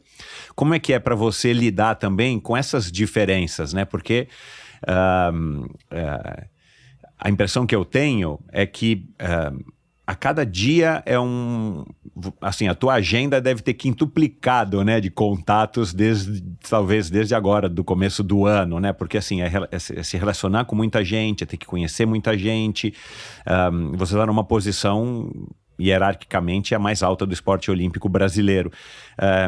Aí como que você consegue, ou está conseguindo, está tentando colocar o que você acredita na sua gestão, junto com a Yane. A Yane não é militar, né? Por um momento eu achei que ela fosse de carreira militar. Ela foi atleta do Exército, né? Foi do programa. Mas, e ao mesmo tempo ter que se adaptar, cara, às contingências, né? Enfim, é aquela história, toma lá, dá cá, e às vezes você tem que ceder de um lado para tentar conseguir o que você quer lá na frente. Como é que tem sido trabalhar isso dentro da sua cabeça, dessa flexibilização? Ao mesmo tempo, você, claro que com muita responsabilidade, obviamente, mas assim, você está com o poder da caneta na mão. Uhum. Mas ao mesmo tempo, você não pode sair dando canetada para tudo quanto é lado, porque isso não é o jeito que se faz as coisas, né? Como é que tem sido isso para você também, assim, caramba, pô, por mim isso aqui tinha que ser assim, mas irmão, vamos lá, não dá, eu tenho que ouvir. Como é que tá para equilibrar essas duas vertentes? É um grande desafio, Michel. Eu sempre fui muito, muito técnico, né? E uma vez eu ouvi de um amigo meu que ele falou para mim assim, Laporta, você é muito técnico e pouco político. Eu falei, gente, mas eu fui eleito presidente da Confederação, vice-presidente do COB, eu não sou político. Não tô entendendo, entendeu? Então, assim, eu acho que o maior desafio que eu tenho, eu e a Ana, a gente conversa muito sobre isso, a gente troca muito figurinha, a gente pensa muito igual, a gente tem muita sintonia. Quando a gente entrou agora, Michel, a gente entrou para fazer diferente. Se era para fazer o que todo mundo sempre foi feito, não adiantava eu estar ali. É melhor ir para casa, curtir minha reserva, fazer meus treinos, ia ficar muito mais tranquilo. Mas a gente entrou para fazer diferente. Para fazer diferente, você tem que se dedicar integralmente àquilo. Então, eu costumo dizer assim, que hoje o meu grande desafio é gerenciar o meu tempo, para poder dar conta de tudo que a gente tem que fazer, e ao mesmo tempo entender como que eu posso usar, como é que eu vou falar? Usar a política tecnicamente. Você está me entendendo, entendeu? É eu criar uma forma de se fazer política, mas uma política técnica. Então, a gente sabe onde a gente quer chegar como Comitê Olímpico. Então, eu preciso sentar, meu desafio, eu tenho hoje 60 clientes, que são as 38 modalidades olímpicas, os 20 atletas da comissão de atletas e os 2 membros COI. Esses fazem parte da minha assembleia. Eu preciso que eles entendam que a gente precisa seguir um caminho que não é o tomar lá da cá, entendeu? Olha, eu vou te dar aqui, vou apoiar você aqui, mas lá na frente você vota em mim, tá bom? Para eu poder ser reeleito. Eu não quero isso. Uhum. Eu quero criar projetos que eles se organizem, façam boa gestão e ao final eu falo assim, cara, essa gestão tá muito boa, eu vou votar porque o caminho tá sendo assim, entendeu? É isso que a gente está tentando fazer. Então, criar formas, porque os recursos, as confederações fazem um baita trabalho. Mas qual é a grande dificuldade que as confederações têm hoje no esporte brasileiro? É o acesso a recurso privado. Porque você pega grandes modalidades, como a ginástica, que está sendo um sucesso maravilhoso no Brasil, o atletismo. Então vocês têm marcas que vão patrocinar, a Caixa Econômica patrocina o atletismo, patrocina a ginástica. A ginástica está com vários patrocinadores. Mas você pega modalidades menores, como o badminton, o tiro com arco, o tiro esportivo. Como é que você vai pedir patrocínio para o tiro esportivo? É muito difícil, entendeu? Porque a empresa, algumas têm assim, receio de colocar sua marca numa modalidade do tiro, entendeu? Então, assim, luta. Então, às vezes é difícil. Tirando o judô, que é uma modalidade grande que também consegue, mas vai no wrestling, vai no taekwondo. Isso é uma modalidade que às vezes não tem uma relevância, não tem uma exposição muito grande para as marcas poderem. Então, é o grande desafio que eles têm. Então, o que acontece? Eles recebem, a gente repassa os recursos para eles, que é o da loteria, só que esse recurso é público. É um recurso de difícil gestão, digamos assim. Mais amarrado, mais carimbado, tudo é licitação, e às vezes é esterilização, às vezes você não consegue o melhor serviço, é sempre assim. Então, a gente tentando criar formas de que essas confederações recebam parte do recurso privado, que o COB sim, o COB consegue. Hoje nós temos um aporte só da Caixa de 160 milhões para o ciclo olímpico. Então a gente tem um aporte bom de recurso privado. Então, a gente precisa repartir isso com as confederações. Isso o COB não fazia de uma maneira clara, entendeu? Era sempre, poxa, eu estou precisando de dinheiro para pagar uma dívida. Pô, então tá bom, vou te ajudar aqui. Entendeu? Estou precisando do dinheiro para fazer uma competição. Beleza, vou te ajudar aqui. Mas não tinha critério. Era lá pedir se é aprovado ou não. Então a gente está tentando criar um processo que você tenha, olha, que tem aqui 10 milhões de recursos privados para você organizar a competição. Você cadastra a sua competição, a gente vai analisar aqui internamente e vai aprovar ou não. Então eu estou tentando fazer isso, entendeu? Tornar essa a política tecnicamente sustentável. Esse que é o maior desafio que a gente está tendo de mudar o mindset das confederações. Entenderem que a gente precisa ter uma gestão assertiva com o recurso que você está recebendo, e para você ter acesso a mais recursos, você tem que ter projetos que sejam alinhados estrategicamente com o que o Comitê Olímpico Brasileiro pensa. É isso que a gente esse caminho que a gente está tentando. Então, organizar isso. E aí, qual é o meu papel? O meu papel da IANE é ir para campo. É correr atrás dos apoios. Então, aqui em São Paulo, na Coab Expo, almocei com o pessoal da Neo Energia, renovamos com a Neo Energia, já encontrei outros patrocinadores. Então, é o nosso trabalho, entendeu? De buscar, aí tem uma equipe fantástica, o Herbeta, que é o nosso gestor comercial, junto com a agência do Gilberto Rato, Manuela Pena, nossa diretora de comunicação de comunicação, marketing e valores olímpicos. Então, eles vão abrindo as portas e eu entro na hora que eu preciso. Cara, e aí faço conhecimento a um amigo nosso comum, que infelizmente não está mais entre a gente, que é o João Paulo, que eu tinha muita conversa com o João em relação à questão do Pacto pelo Esporte. O João, cara, ele ia ser o meu membro independente do Conselho de Administração. A gente tinha esse acordo. Quando lá em 2022 a gente conversou e falamos da possibilidade, em 2020 eu acho, da possibilidade de eu ser presidente do COB um dia, eu falei assim, cara, eu quero que você faça parte do meu Conselho de Administração. E ele entrou no jogo. E aí, quando ele faleceu, a gente ficou sem chão. Falei assim, cara, e agora? Entendeu? O Brasil perdeu um grande incentivador do esporte de uma maneira geral. E ele ia ser fantástico no Conselho de Administração, cara. E aí a gente ficou... E aí o primeiro nome que surgiu para ocupar essa vaga dele era do Kakinoff. Né? A gente foi, conversei com o Kakinoff, papá. Mas o Kak era muito ocupado ali, não sei o quê. E aí foi caminhando, a gente ficou pensando, e aí veio a Daniela Castro, que acabou ocupando ali a função do João no pacto, entendeu? E a gente trouxe, e a Daniela hoje faz parte do meu conselho de administração como membro independente. E ela traz exatamente essa aproximação com as empresas do Pacto. Então, eu estava com o Hugo, que é o vice-presidente do Pacto, na Cobb Expo. Então, a gente está conversando com essas empresas do Pacto mostrando que o movimento olímpico hoje é diferente. Hoje você tem gestões que são confiáveis, que vale a pena. Exato, entendeu? Tem que quebrar esse preconceito, né? Que ainda tem muito. Cara, você bota ali, você assume a função, você já recebe o carimbo, né? Pô, esse cara tá roubando. Não tem mais. É só você olhar quantas matérias que você tem hoje de corrupção em confederação.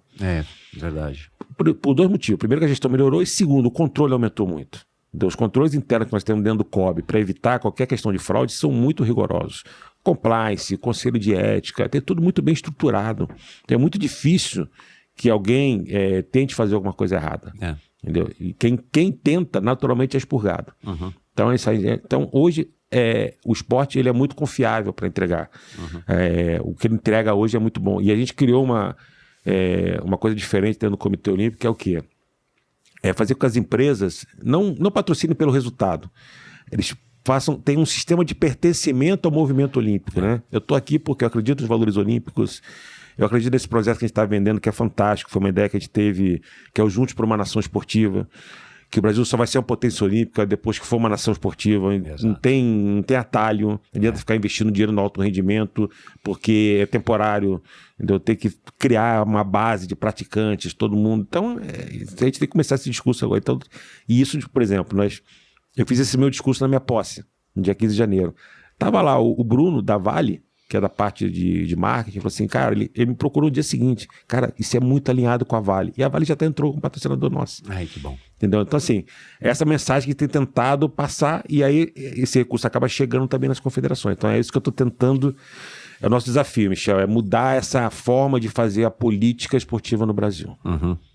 E aí tem uma parceria, né, com a agência do Ricardo e o Herbeta aí na frente, né, desse time, né, buscando esses patrocínios, acaba sendo um reforço gigantesco. E uma coisa que você falou no Manda e Corta é isso, né, assim, e aí eu fiquei imaginando, né, cara, e para quem não ouviu, o Gustavo Herbeta teve aqui faz alguns episódios, que é responsável por comercializar, né, o time Brasil, as propriedades do Comitê Olímpico.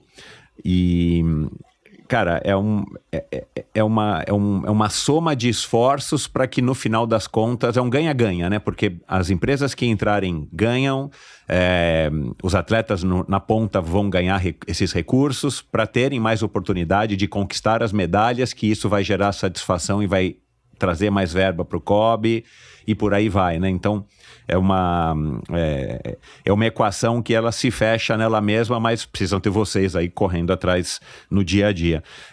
E no Pacto, né, eu coloquei aqui na pauta a história do Pacto pelo Esporte e essa frase que eu peguei do teu Instagram, que dizia, antes de ser potência olímpica, precisamos ser uma nação esportiva. Países que costumam frequentar o top 10 do quadro de medalhas nos Jogos Olímpicos investem alto, integrando esporte com educação, com saúde, com cultura, e colhem os frutos com o aumento da base de praticantes que revelam futuros medalhistas. Óbvio, se a gente tiver 1 milhão de atletas treinando para o alto rendimento, em algum momento a gente vai ter um número muito maior de medalhas do que se tiver 100 mil, claro, né? Agora, e eu também entendo que vocês têm essa obrigação de que tem que trazer medalha, você falou várias vezes isso, a gente não foi bem no PAN, não trouxe medalha, mas ao mesmo tempo a gente tem que fomentar o esporte, que é aquilo que a gente estava conversando antes de começar aqui a gravar, né? Que também é uma equação difícil, né, de você equilibrar, né? Você precisa estar trazendo as medalhas no final das contas, mas ao mesmo tempo você sabe que, e você já disse isso aqui no seu depoimento lá na posse, que, cara, não adianta eu ficar só investindo em quem está com chance real de medalha, porque no próximo ciclo, cadê, né? Eu preciso estar investindo na base. Exato. Como é que tem sido também pensar nisso? Porque, cara, é uma equação dificílima, né? Porque se você pudesse parar, falar assim, olha, o Brasil então não vai participar de Brisbane. O Brasil vai parar, o Laporta decidiu, não vai participar de Brisbane, para quê? Para que a gente possa parar o trem aqui, reorganizar, começar para assim, eu não sei nem se já tem a sede das Olimpíadas depois 36, de Brisbane. Não. Então, para que nas Olimpíadas de 36, nossa, meu, daqui a um tempão, que é 11 anos, a gente possa estar com um projeto que vai estar começando agora com uma base gigantesca. Aí eu entendi também na sua conversa lá no Manda e Corta, cara, quer fazer essa conta, essa análise, né? Peraí, mas vale a pena eu investir mais nesse esporte ou menos naquele esporte que tem mais chance de medalha? Claro, a gente tem que pensar nos esportes como um todo, mas ao mesmo tempo, como uma empresa, né? Enfim, de capital aberto e tudo mais, você precisa focar onde vai dar mais resultado. Não adianta você falar, eu sou idealista e quero fazer tudo, eu preciso abraçar no final das contas, porque os acionistas vão cobrar. Exato. E os seus acionistas cobram medalhas. Essa é a medida do seu desempenho, né? É o meu lucro. É o seu lucro, é verdade. Mas como que você tem... Como é que você vê isso e como é que você está imaginando equilibrar isso também? Cara, eu preciso investir no centro de treinamento, enfim, na popularização de diversas modalidades para ter um N de praticantes...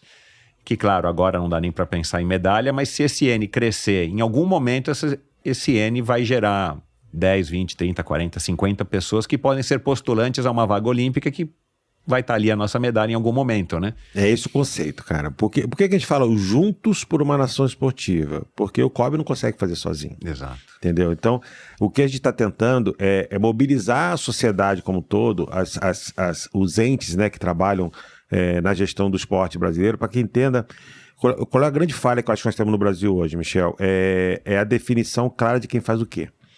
Entendeu? Na verdade, eu acho que a definição clara até tem, mas você não tem isso na prática. Então, vou citar um exemplo assim, muito claro. O COB é alto rendimento. O COB é voltado para o alto rendimento, é montagem das missões para representar o Brasil nos Jogos Olímpicos, Jogos Pan-Americanos e diversas missões. O COB, teoricamente, não tem que fazer o desenvolvimento. Entendeu? Mas eu faço. Por que eu faço? Porque não é feito da maneira como deveria ser feito no Brasil corretamente. E eu sei que se eu não fizer, eu não tenho o alto rendimento. Exato. Entendeu? Então eu preciso fazer. Então eu incentivo aos outros para que façam, para que eu me libere mais recursos para eu focar só no alto rendimento. Uhum. Então assim, eu entendo que você tem a Confederação Brasileira de Esporte Escolar. Então essa confederação, ela é responsável pelo desenvolvimento do esporte escolar. Ela não tem que fazer alto rendimento. A Confederação Brasileira de Esporte Universitário, a mesma coisa. Os clubes, a mesma coisa. Só que os clubes já entram um diferencial. O atleta ele começa no clube, então todo o desenvolvimento tem que ser feito no clube, não em todas as modalidades. O surf não é uma modalidade de clube. Então você tem que entender a realidade de cada modalidade. Mas basicamente o clube tem esse papel de fazer o desenvolvimento e pode ter um alto rendimento, porque também o atleta vai chegar no alto rendimento e vai mandar o atleta embora do clube? Não. Ele continua ali no clube e que bom que faça. Não tem problema nenhum. Você tem as Forças Armadas agora, que é um novo player, né? Que com o programa de alto rendimento, muito bem feito. E eu, por conhecer todo mundo ali, eu falo muito com o general Paulo Afonso, fez efeitos comigo, que é o comando do desporto militar hoje. Eu falo, PA, cara, para de contratar do par atleta que já está pronto. Você não precisa disso para ganhar campeonato mundial militar, que eu conheço, já fui lá. Pega os atletas de 18 anos, que esses estão precisando, o início, é a transição de carreira, porque quando o atleta chega a 17, 18 anos, o pai vira para ele, meu filho, e aí? Exato. Você vai estudar, você vai trabalhar ou você vai treinar? Porque treinar não está te dando dinheiro, entendeu? Esse é um dilema gigantesco, então, né? É aí que você tem que intervir, para que esse garoto, ele não abandone o esporte e tenha os seus caminhos. Então, você vê quantas coisas que eu já falei aqui, são muitas variáveis que você tem que cuidar. E esse do Juntos para a Nação Esportiva, de você fomentar a prática, aumentar a base de praticantes, cara, isso vai acontecer na escola, vai acontecer com projetos de cada estado. A gente depende do governo. Isso o COB não consegue fazer. Isso é o papel do governo federal, do Ministério do Esporte, de fomentar a prática esportiva no Brasil. Eu participei de um podcast com o Thiago Pereira, e eu falei assim, olha, o Ministério do Brasil, o Ministério da Saúde tinha que mudar de nome, tinha que ser Ministério da Doença. Eu achei sensacional isso. Porque o Ministério da Saúde é o do esporte, é a gente que cuida da prevenção de cuidar. Então a gente tem que ter esses projetos. E aí é um papel do governo fazer isso. O Comitê Olímpico não consegue fazer. Entendeu? Mas a gente tem que, de alguma forma, trazer isso à mesa para discussão. Uma coisa que eu fiz, eu já consegui em 9 meses, a nossa gestão, é colocar o COB hoje, o esporte olímpico, conhecido em Brasília, porque era muito afastado. Eu ia perguntar isso. Era muito afastado, Michel, muito afastado. Então hoje, a gente fez a mobilização para aprovação da lei de incentivo agora, que o COB teve à frente liderando isso, e a gente fez exatamente o que eu sempre preguei, Quem tem que liderar isso é o COB com seus atletas. Então nós fomos para Brasília com atletas da comissão de atletas, Hortência, com todo mundo, o Thiago Pereira, como equipe, para defender junto aos políticos a importância da lei de incentivo ao esporte. E eu sempre ouvia isso, eu morei 15 anos em Brasília. O esporte é o patinho feio do Congresso. Ninguém dá importância para o esporte. Aí na hora que tem uma aprovação de uma lei, a gente reúne todo mundo, é aprovado por unanimidade. Como é que isso é patinho feio? Entendeu? Me falaram que desde 2018 não tinha aprovação de uma lei por unanimidade no Congresso. Entendeu? Então, quer dizer, a força que os atletas têm que tem que ser usada para isso. Então é aí que a gente tem que começar a construir. Nós agora vamos levantar uma nova bandeira, que é a isenção do imposto para material esportivo, para importação de material esportivo. Cara, comprar uma bicicleta, comprar um barco, meu Deus, é extremamente caro, material de esgrima, agora essas modalidades novas, cricket, lacrosse, assim, material tudo importado, é muito caro, você paga 30% de imposto, então a gente precisa ter isenção, porque isso reverte em saúde, reverte em tudo. É um estímulo, exato. Então é isso que a gente precisa, esse é o papel que a gente está tentando passar isso do Juntos por uma Nação Esportiva, para que todo mundo entenda que fazer o seu papel. E aí, eu gosto de dar um exemplo muito claro. Se você chegasse para você, Michel, em 2010, falasse para você, Michel, em 2025, a ginástica rítmica do Brasil vai ser uma das melhores do mundo. Você ia falar assim, é piada, cara, isso não existe no Brasil. O negócio de jogar fita, bola, isso ninguém faz isso no Brasil. E aí você não sabe nem, assim, aqui em São Paulo eu não sei nem aonde, nem no Clube Pinheiros não tem. Então, né? E aí você chega agora em 2025, o Brasil cedia o Campeonato Mundial de Ginástica Rítmica, no Rio, o ginásio lotado, as pessoas fazendo fila para entrar, para assistir a competição, e aí me chama um detalhe assim que eu fiquei assim, absolutamente estupefado. A gente sabe que o futebol brasileiro, é a cultura do brasileiro, entendeu? Transmissão do Campeonato Brasileiro na televisão é interrompida do jogo para transmitir a apresentação da equipe de ginástica do Brasil, rítmica. Isso é um marco, né? Isso é um marco, é impensável, cara. Entendeu? Então você mostra como a capacidade que a gente tem de transformar. E aí eu elogio, é um projeto da Confederação com o governo de Sergipe, do estado dos mais pobres do Brasil. Então, quer dizer, você tem muito potencial de fazer. Então, imagina se a gente pega, por exemplo, vou pegar o Piauí, você vai desenvolver o badminton, que já tem lá alguma coisa. Então, Maranhão, você vai desenvolver o wrestling, entendeu? E aí o governo abraça aquilo e a gente transforma o Brasil em mini países, né? Com modalidade. Exato. Então você tem um potencial muito grande. Agora a gente precisa dos governos. Isso a gente não consegue fazer com iniciativa privada, alguma coisa, mas... não dá para querer abraçar o mundo, né? Mas aí que a política entra em jogo, né? E aí que eu acho que é o papel do Comitê Olímpico e do presidente do Comitê Olímpico. É ir lá conversar com os políticos, ter uma relação institucional. O esporte é apolítico. Eu vou conversar com esquerda, eu vou conversar com direita. Isso não é posicionamento político. Eu quero pautas do esporte. Entendeu? Então a gente tem que estar lá para conversar. Não interessa quem é o presidente, quem é o ministro, para ajudar o esporte. Então a gente tem que estar lá para conversar e fazer com que eles entendam o benefício que o esporte traz como tudo. Entendeu? Eu tenho a impressão, e você falando tudo isso aqui, né? Fiquei aqui refletindo. Acho que é inegável dizer que, embora a gente esteja distante demais da onde a gente gostaria de estar do ponto de vista do esporte em geral, seja para as categorias de base, para a população em geral, para os atletas master, né, que o Dja Madruga defende muito aqui, e do esporte olímpico, do quadro de medalhas e tudo mais, o esporte acho que nunca teve tão popular, né? O esporte, eu tenho a impressão que, a julgar pelos Jogos Olímpicos de Paris, né, que foi a última edição aqui que a gente teve, cara, com a transmissão, a chegada do Cazé TV, com a transmissão democratizada, né? Você não precisa estar só no canal da Globo, ou só no SBT, ou só na Bandeirantes, você pode estar em outros canais, você pode estar no YouTube, tem o canal do COB. Vamos lançar a TV COB agora. Então, a TV COB, o Herbeta falou, quer dizer...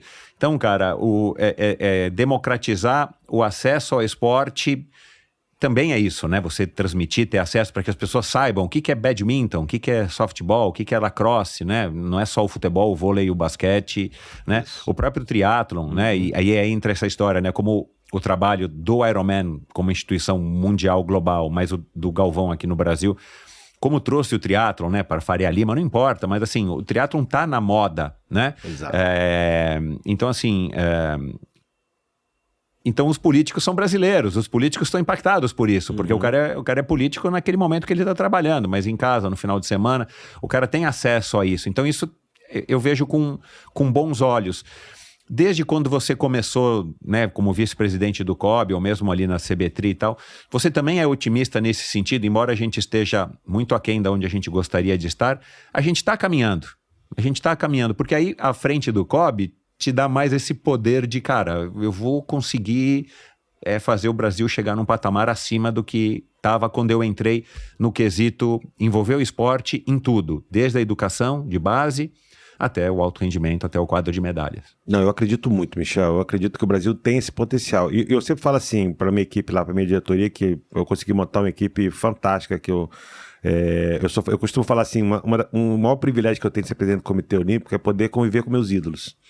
Isso assim, outro dia eu me lembro que no Hall da Fama eu tirei uma foto entre o Guga e o Robert Scheid. Eu falei, gente, zerei o jogo. Pode parar tudo, entendeu? Então, assim, isso é o primeiro. Então, eu sempre falo isso para a nossa diretoria. O que a gente está fazendo aqui agora, não somos nós que vamos colher esses frutos. Mas a gente precisa começar. Alguém precisa, em algum momento, começar esse trabalho, entendeu? E o Brasil, ele vem, assim, se você observar a posição do Brasil no quadro de medalhas, há um marco muito nítido nisso. Você vai lembrar ali antes de Sydney, pingava medalha, né? A gente ganhava 2 medalhas, 3. Quando ganhava uma de ouro era uma festa, cara. Entendeu? E hoje a gente chegou num patamar de 20 medalhas em Jogos Olímpicos. Tivemos 2 jogos consecutivos que a gente ganhou 7 medalhas de ouro. Agora Paris caiu um pouquinho para 3 e ligou um sinal de alerta ali. Entendeu? Mas isso começou lá atrás, quando veio a lei das loterias. Que hoje 1,7% de cada aposta vem para o Comitê Olímpico. Uhum. E a gente começou a distribuir, a distribuição muito bem feita, e aí o resultado melhorou. Só que agora bateu no teto. A gente está ali nas 20. Eu falo sempre isso, olha, se der muito certo, a gente vai ganhar 25, 26 medalhas. Se der muito errado, vai ganhar 15. Mas vai ficar ali, 20. Uhum. Então a gente precisa o quê? De mais investimento, e por isso que a gente vai ao mercado, atrás dos patrocinadores, vai ter mais investimento no esporte para poder subir. Qual é a nossa meta sempre? O que caracteriza uma potência olímpica? É ser top 10 no quadro de medalhas. Isso a comunidade esportiva internacional dá esse carimbo. Se você é top 10, você é uma potência olímpica. Legal. São 10 medalhas. Você tem que bater 30 medalhas. E nós estamos no 20, 21. Então, onde é que a gente vai buscar essas 10 medalhas? Aí é a estratégia. É aquilo que você falou. Poxa, eu vou citar o futebol, que é mais fácil. O futebol, você leva para uns jogos 16 atletas. No masculino, 16 atletas no feminino. 32. 2 medalhas. Você pode ganhar. Não tem como ganhar mais. Não tem como ganhar mais. Você pega o tiro esportivo, são 27 medalhas. Se você levar 27 atletas, você disputa 27 medalhas. Uau, tudo isso.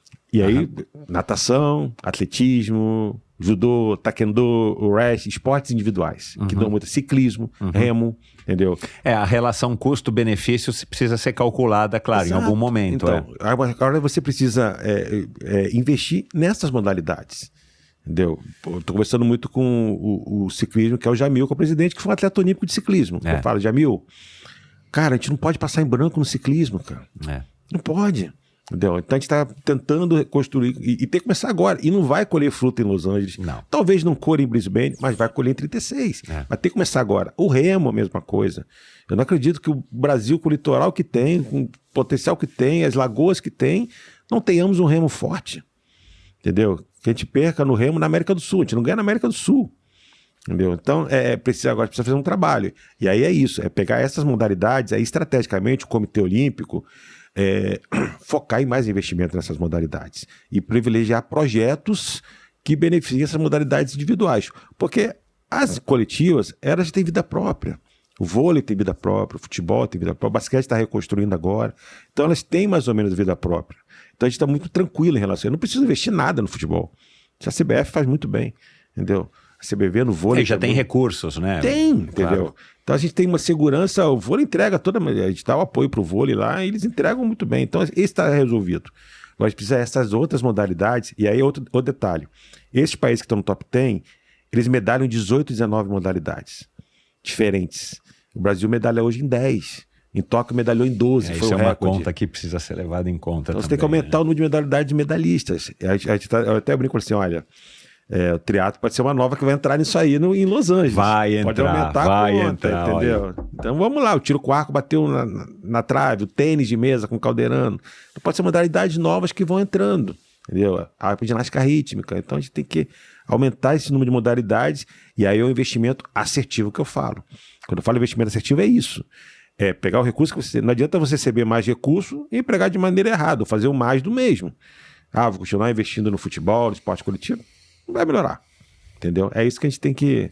Quem é que faz esse trabalho assim, cara? Que é um trabalho legal, mas, cara, é um trabalho de pesquisa, de fazer, enfim, de analisar estrutura, ranking, estatística. Quem é que faz isso? Eu tenho um profissional, assim, e isso é uma história assim, que me levou a ser, digamos assim, eu virar oposição ao presidente que eu era vice, né?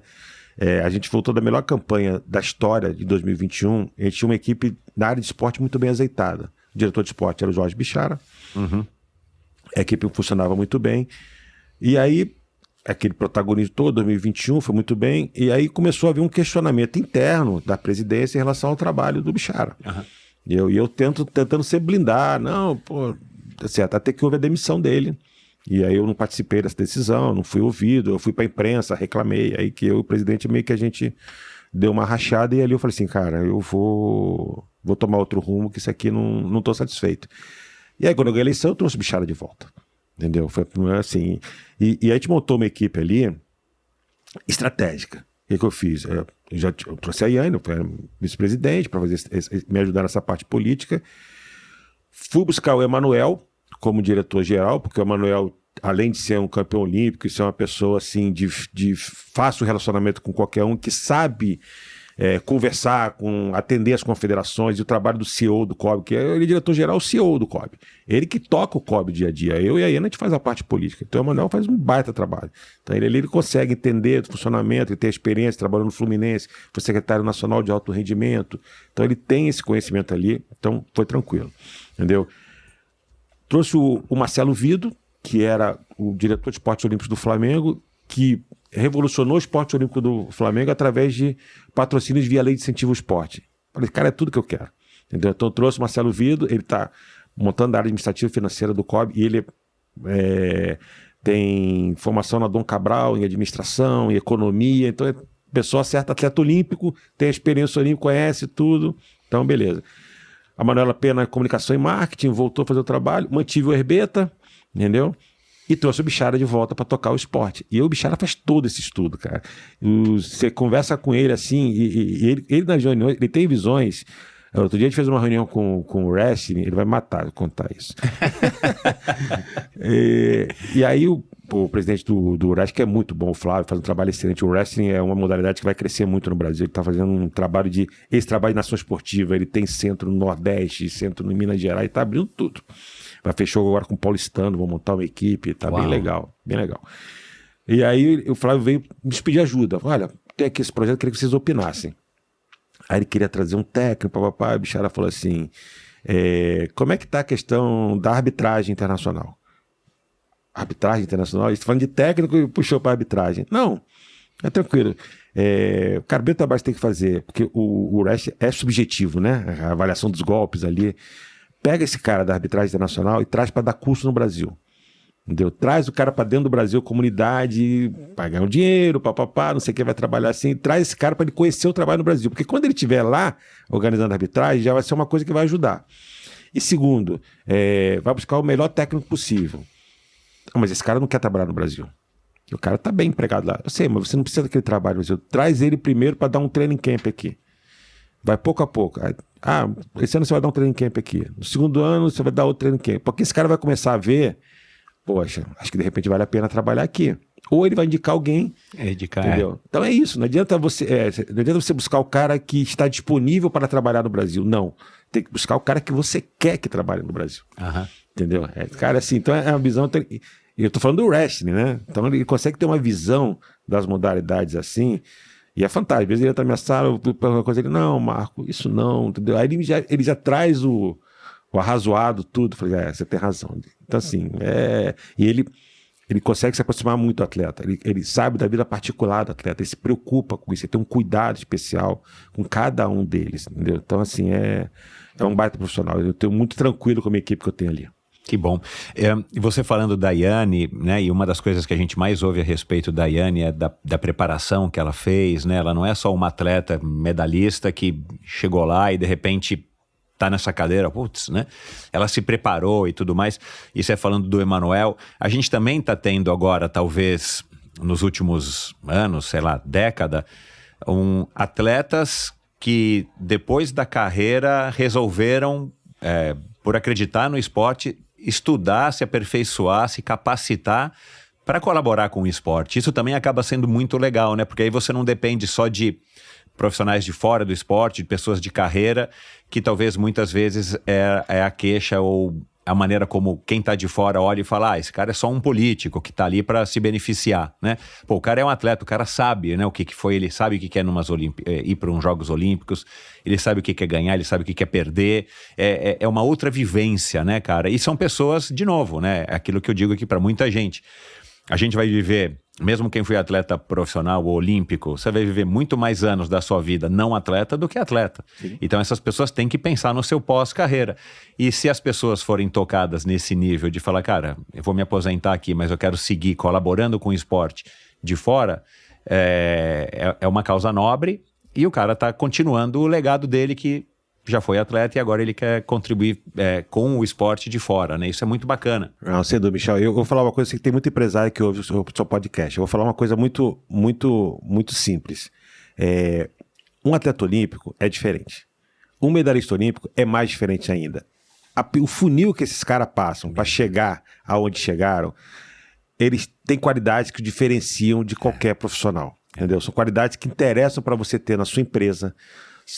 Seja resiliência, seja coragem, determinação, assim, são qualidades que diferenciam de pessoas normais, digamos assim, entendeu? Que não passaram por essas experiências. Exato, cara. Pra você chegar na medalha olímpica, imagina o quanto que esse cara, ele é disciplinado, o quanto que ele é dedicado. Então, para o mercado de trabalho, para as empresas, obviamente para o Comitê Olímpico, claro.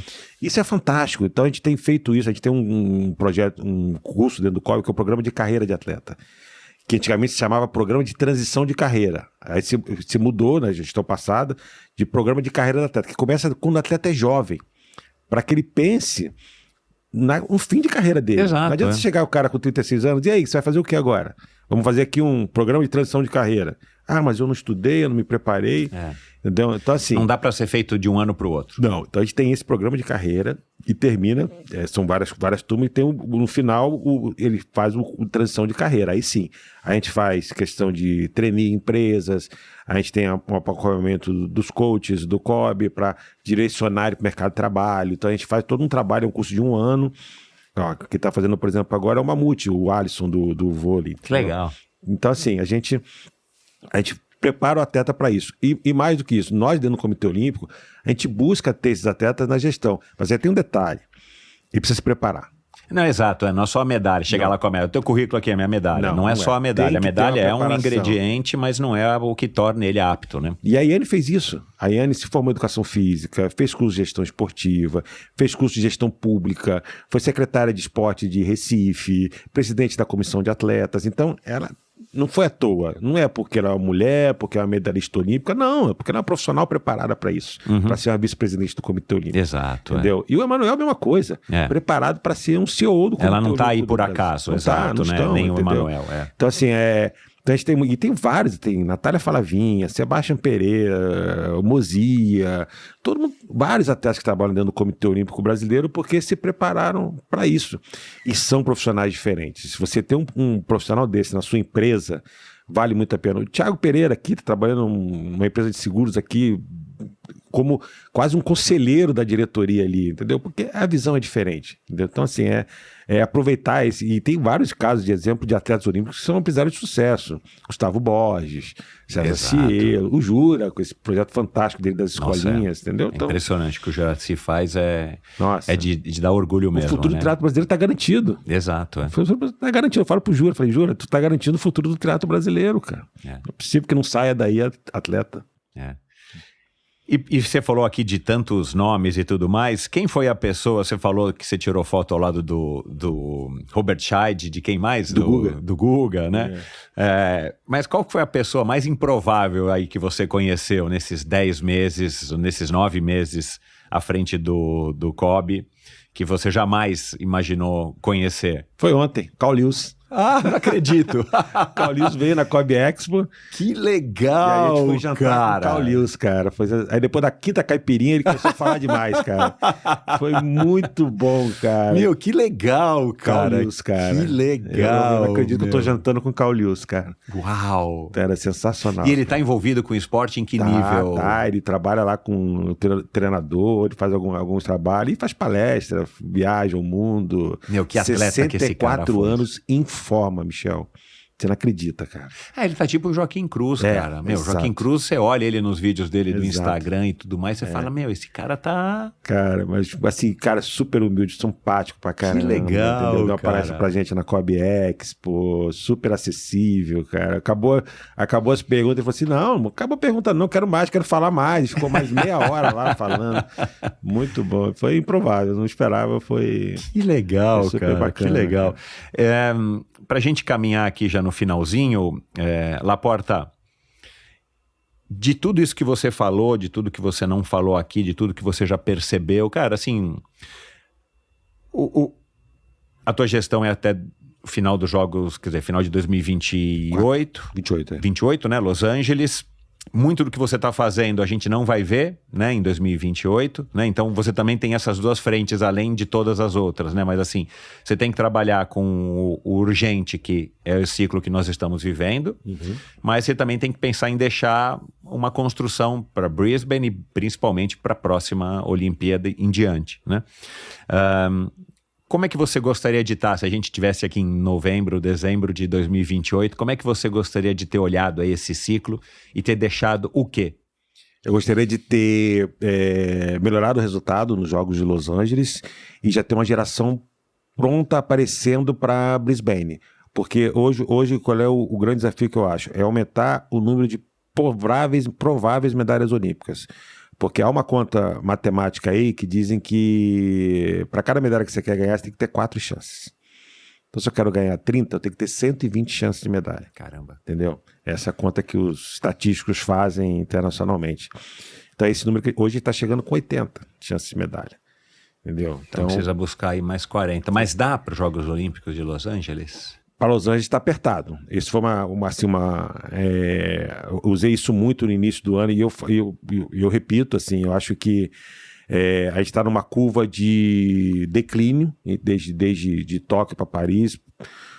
Assim, foi uma medalha a menos, mas foram 4 medalhas de ouro a menos. Entendeu? Isso, o Brasil despencou no quadro de medalhas, porque a gente conta pela medalha de ouro. Exato. Foi 12º, caiu para 20º. Entendeu? Então isso me preocupa, porque nós tínhamos muitos atletas que ganharam medalhas em Paris que já estavam numa idade mais avançada para o esporte e talvez não estejam em Los Angeles. Entendeu? O próprio fato da Rebeca. Rebeca, entendeu? A gente não sabe exatamente como ela vai estar em Los Angeles. Ela já avisou que vai competir só 2 provas. Ela ganhou 4 medalhas em Paris. Entendeu? Então isso já é uma mudança significativa. Aí você tem o Isaquias, mais velho, o próprio Caio, que acabou de ser campeão mundial, está muito bem na marcha atlética, mas daqui a 3 anos, entendeu? Então essa é a nossa preocupação, de tentar blindar esses atletas que estão aí para que eles tenham essa longevidade até Los Angeles, mas ao mesmo tempo está aparecendo nomes novos, entendeu? Que a gente... eu não vou dizer que o Miguel é um nome novo, porque ele já chegou em Paris com chance de medalha.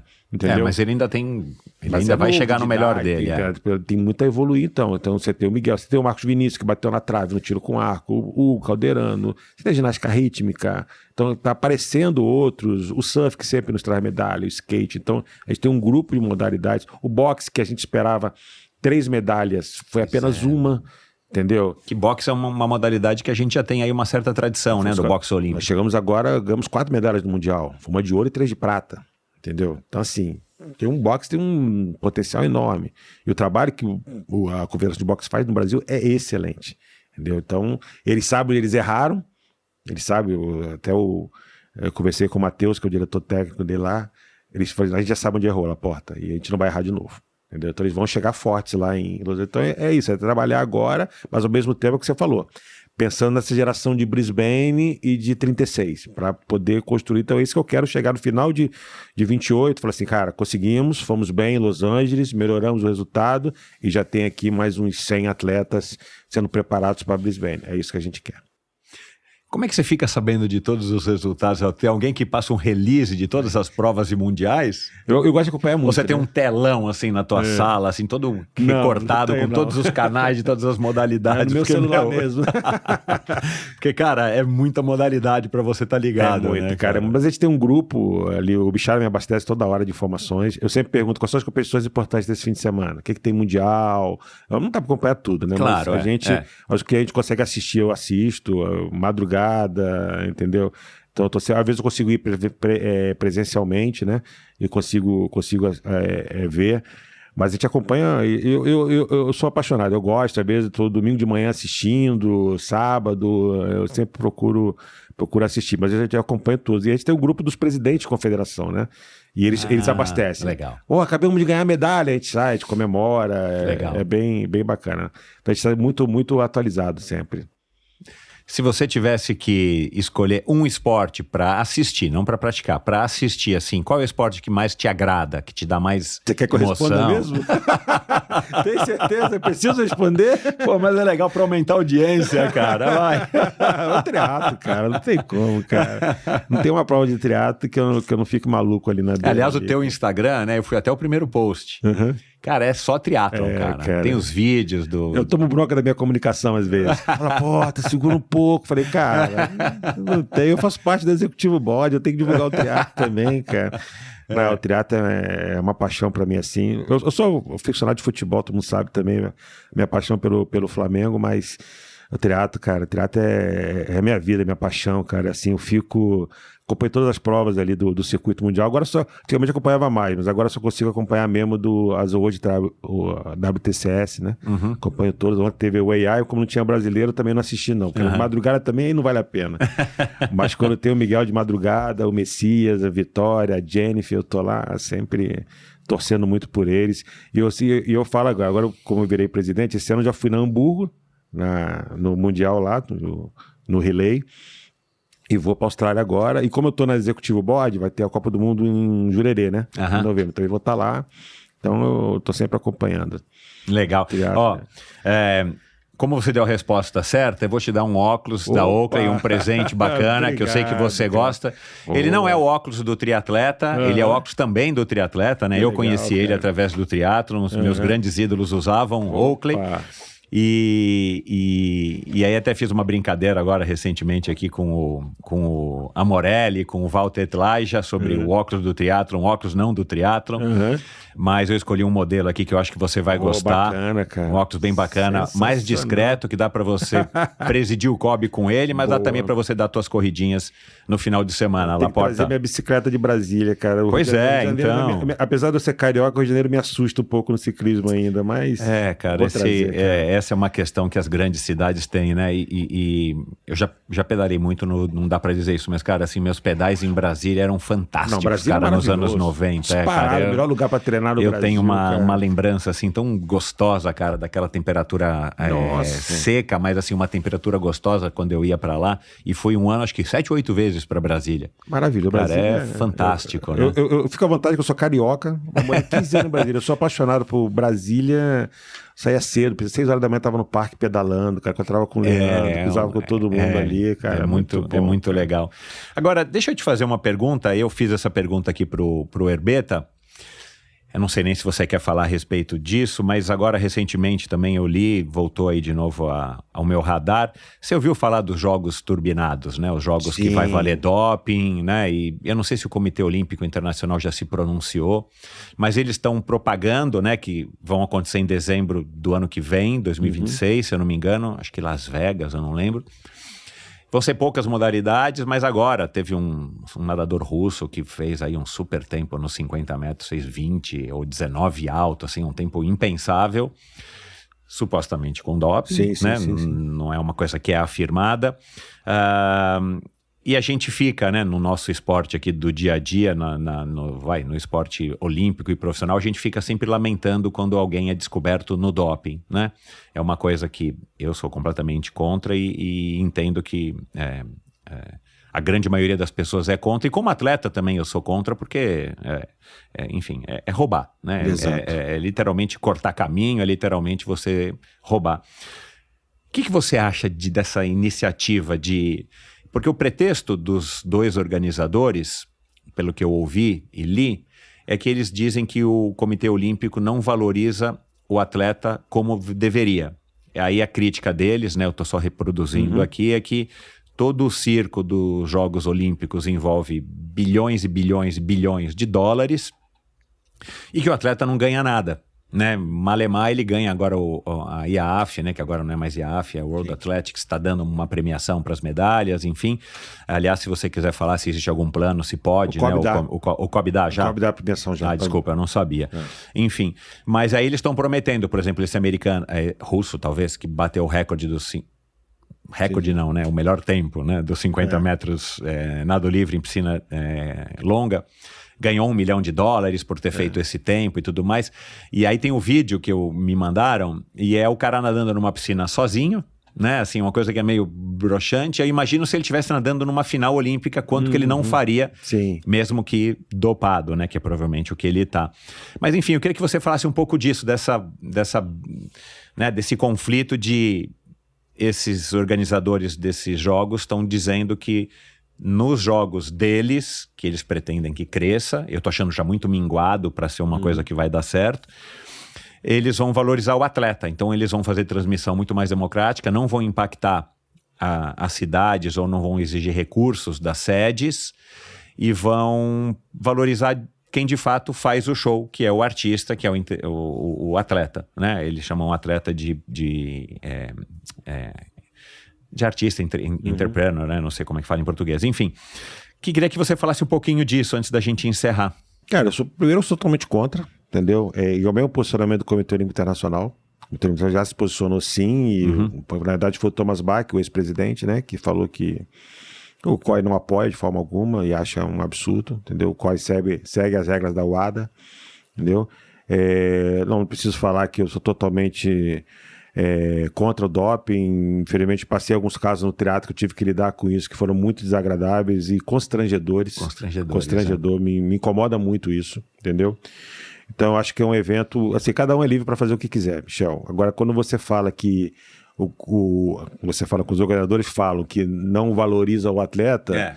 eu entendi que esse é o principal pretexto deles. Aqui o atleta vai ser valorizado. Venham atletas, eu vou pagar $1 milhão para quem bater recorde. E não tô nem aí para sua saúde.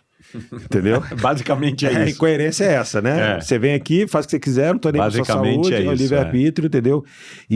Mas essa questão da valorização do atleta, eu acho que o próprio Comitê Olímpico Internacional ele já está dando sinais de evolução nisso. O que eu falo sinais de evolução? Há uma grande limitação hoje do Comitê Olímpico Internacional na questão da exposição de marcas. Então, o Comitê Olímpico, durante o evento dos Jogos Olímpicos, você tem a tal da regra 40, que 40 dias antes dos Jogos você não pode expor as marcas que não seja do Comitê Olímpico Internacional. Só que se você anotar para Los Angeles, já houve a primeira abertura, que é o naming right das arenas. Ah, é verdade. Isso. Então, essa é a primeira sinalização. Eu até recebi uma matéria, mandei para o Herbeta e tudo mais. Isso é a primeira sinalização do COI e talvez da nova presidente, quando troca... O Thomas Bach ficou 12 anos. Você vê agora uma nova... A Kirsten Coventry, que tem 40 anos, entendeu? Uma nova mentalidade que talvez ela agora vai impor uma diferente. Então talvez seja uma mudança que começa. Em relação à valorização dos atletas, realmente não há a premiação. Entendeu? Não é a premiação em dinheiro ali, mas obviamente, assim, eu fico muito feliz quando eu ouço, por exemplo, um Gabriel Medina, que é um dos maiores ídolos do esporte mundial, ir para mais um ciclo porque ele quer ganhar medalha de ouro. Porque valoriza, né? Então não é dinheiro o problema deles. Isso não é o problema, porque eles sabem que isso, como você falou, valoriza, vem de outras formas, né? A gente dentro do Comitê Olímpico, a Rebeca nos últimos jogos, as 4 medalhas, ganhou quase R$2 milhões de premiação do Comitê Olímpico do Brasil. Uau! Entendeu? Então a gente tem premiação individual, tem premiação coletiva, que a gente faz para motivar o atleta. Entendeu? Então, e a gente vai repetir agora. E isso dá de acordo com a carta olímpica, né, que você falou do COI. Nenhum problema, entendeu? Então, assim, e criticaram muito o Sebastian Coe, quando fez lá na IAAF também a mesma coisa. Eu não vejo problema nenhum, eu acho que não desvirtua a questão dos valores olímpicos, eu acho que não, entendeu? Porque o atleta, ele valoriza, para ele a medalha é muito importante. Você vê cenas de atletas, declarações de atletas que se vê nitidamente que não estão preocupados com a questão financeira e sabem que de uma forma ou outra vão ser, e hoje é muito mais bem recompensado do que era antigamente. A situação do atleta, o atleta que chega a ser campeão olímpico, entendeu? Eles conseguem uma remuneração muito boa, que a gente sabe que é importante porque a carreira dele acaba cedo. Exato. Ele tem que sempre se preocupar. A gente conversa isso muito com os atletas, né? De ter essa preocupação. Então, enfim, respondendo efetivamente a sua pergunta, eu totalmente contra esse tipo de evento, entendeu? Eu acho que coloca em risco a saúde do atleta, entendeu? Mais do que questão financeira. E minha opinião é que isso da fadada não dá certo. Não dá certo. Eu acho que eu não sei por que eu tô com essa impressão não também. Não vai avançar, mas cada um é livre-arbítrio, cada um pode fazer o que bem entender. Para terminar, o que você acha que você precisa ter ou assim, qual que é o segredo para que você desenvolva bem esse seu papel complicadíssimo, como a gente já deu aqui para perceber, para realizar e ter êxito no teu trabalho daqui a 4 anos, daqui a 3 anos e quem sabe, né, uma reeleição até Brisbane, assim. Qual que é o segredo para você ter sucesso, você já sabe? Eu acho que é dedicação integral, Michel. Eu acho que eu fiz um compromisso a partir do momento que eu assumo um compromisso de ser presidente do Comitê Olímpico. Eu sei o que isso traz, o impacto que traz na minha vida pessoal, na minha vida familiar, entendeu? Eu tenho exata noção disso. Então, o meu grande desafio é equilibrar isso, entendeu? De maneira que eu consiga, eu sempre falo assim, agora que eu estou conseguindo, a gente estava falando um pouquinho antes, encaixar de novo minha rotina de treino, que eu não sei ficar sem minha atividade física. Então eu consegui, por exemplo, o horário do Comitê Olímpico, o expediente normal é de 9 às 18. Eu falo assim, pessoal, eu só chego às 10 horas da manhã, que até às 10 horas da manhã é o meu tempo. Exato, já tira da frente o seu esportezinho. Eu tiro para treinar, acordo cedo, faço o meu treino, chego 10 horas, não tenho hora para sair. Entendeu? Vou sair 7, 8 horas da noite e não consigo sair antes disso. Mas então é gerenciar de maneira que eu consiga fazer o meu desafio.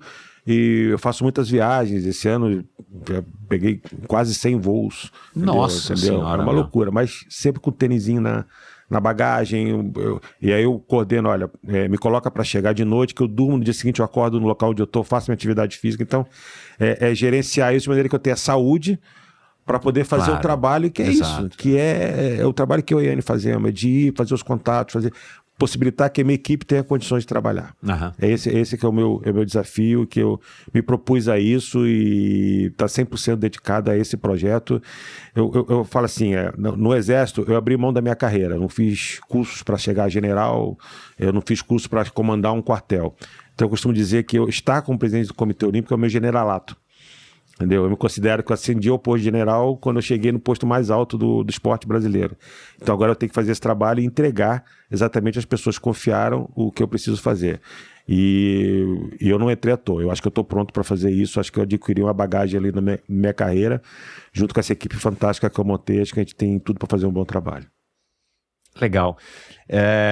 Alguma ambição já no COI? Não. Tô pensando exclusivamente no COB, tranquilo, fazendo meu trabalho ali, 8 anos, e daqui a 8 anos a gente vê o que a gente vai fazer da vida, mas quero fazer meus 2 mandatos, quero fazer 8 anos, quero fazer meu sucessor, e a gente poder conseguir esse trabalho aí, fazer pelo menos uns 16 anos, de repente construir todo esse projeto que a gente tá, que não se faz isso em 4, 5 anos, isso é coisa de 10 anos para a gente construir isso. Esse é o meu projeto de vida hoje, com certeza. E daqui a 8 anos eu vou estar com 64, 65, de repente a gente pode ficar em casa só treinando, né? Cara, muito obrigado, saúde. Saúde. Obrigado ao 220. Obrigado. Bastante energia para você. Cara, a gente e eu e todo mundo que está assistindo ou ouvindo, a gente torce pelo nosso esporte, com certeza. Aliás, o Endorfina é sobre isso. Então a gente te deseja, cara, toda a sorte do mundo e que a gente traga, quem sabe, mais medalhas, mas que a gente consiga, no médio para longo prazo, transformar de fato o Brasil numa nação esportiva. Obrigado, Michel. Obrigado você, Laporta. Obrigado, prazer estar aqui e prometo que eu vou convencer o Virgílio a vir para cá. Por favor, por favor. Olha, Virgílio, tá aqui, hein? Por favor, agora é você, né? Obrigado, Michel. Um abraço. Um abraço. Mais um episódio sensacional. Que orgulho ter recebido o presidente do COB aqui no Endorfina. Em 8 anos, nunca podia imaginar que eu ia receber o presidente do COB aqui, ainda mais sendo o Laporta, que tem essa ligação fantástica com o triatlo. Um episódio recheado de pessoas que já passaram pelo Endorfina. Eu vou lembrar aqui de alguns: João Paulo Diniz, Armando Barcelos, Reinaldo Colucci, os pais do triatlon brasileiro, o casal José Inácio e Dawn Webb Werneck, já passaram por aqui. Agora, mais recentemente, o Gustavo Herbeta, da agência que cuida do marketing aí do time Brasil. Leonardo Casadil, Lauter Nogueira, Juraci, Paulo Kakinoff, que na época era CEO da Gol, hoje é CEO da Porto Seguro. Enfim, você encontra esse e todos os episódios aqui mesmo, no meu canal do YouTube. Ou se você estiver ouvindo esse episódio no seu agregador de podcast de escolha, você encontra todos também. Não se esqueça de seguir o Endorfina no Instagram, no @EndorfinaBR. Muito obrigado e até o próximo episódio com mais um convidado, com mais uma convidada, com histórias fantásticas de esporte. Afinal de contas, quem é que não gosta de uma boa história, não é verdade? Gostou do vídeo? Dê o seu like e deixe o seu comentário. Não se esqueça de assinar esse canal e se você quiser ouvir a conversa na íntegra, procure pelo Endorfina na sua plataforma preferida de podcasts.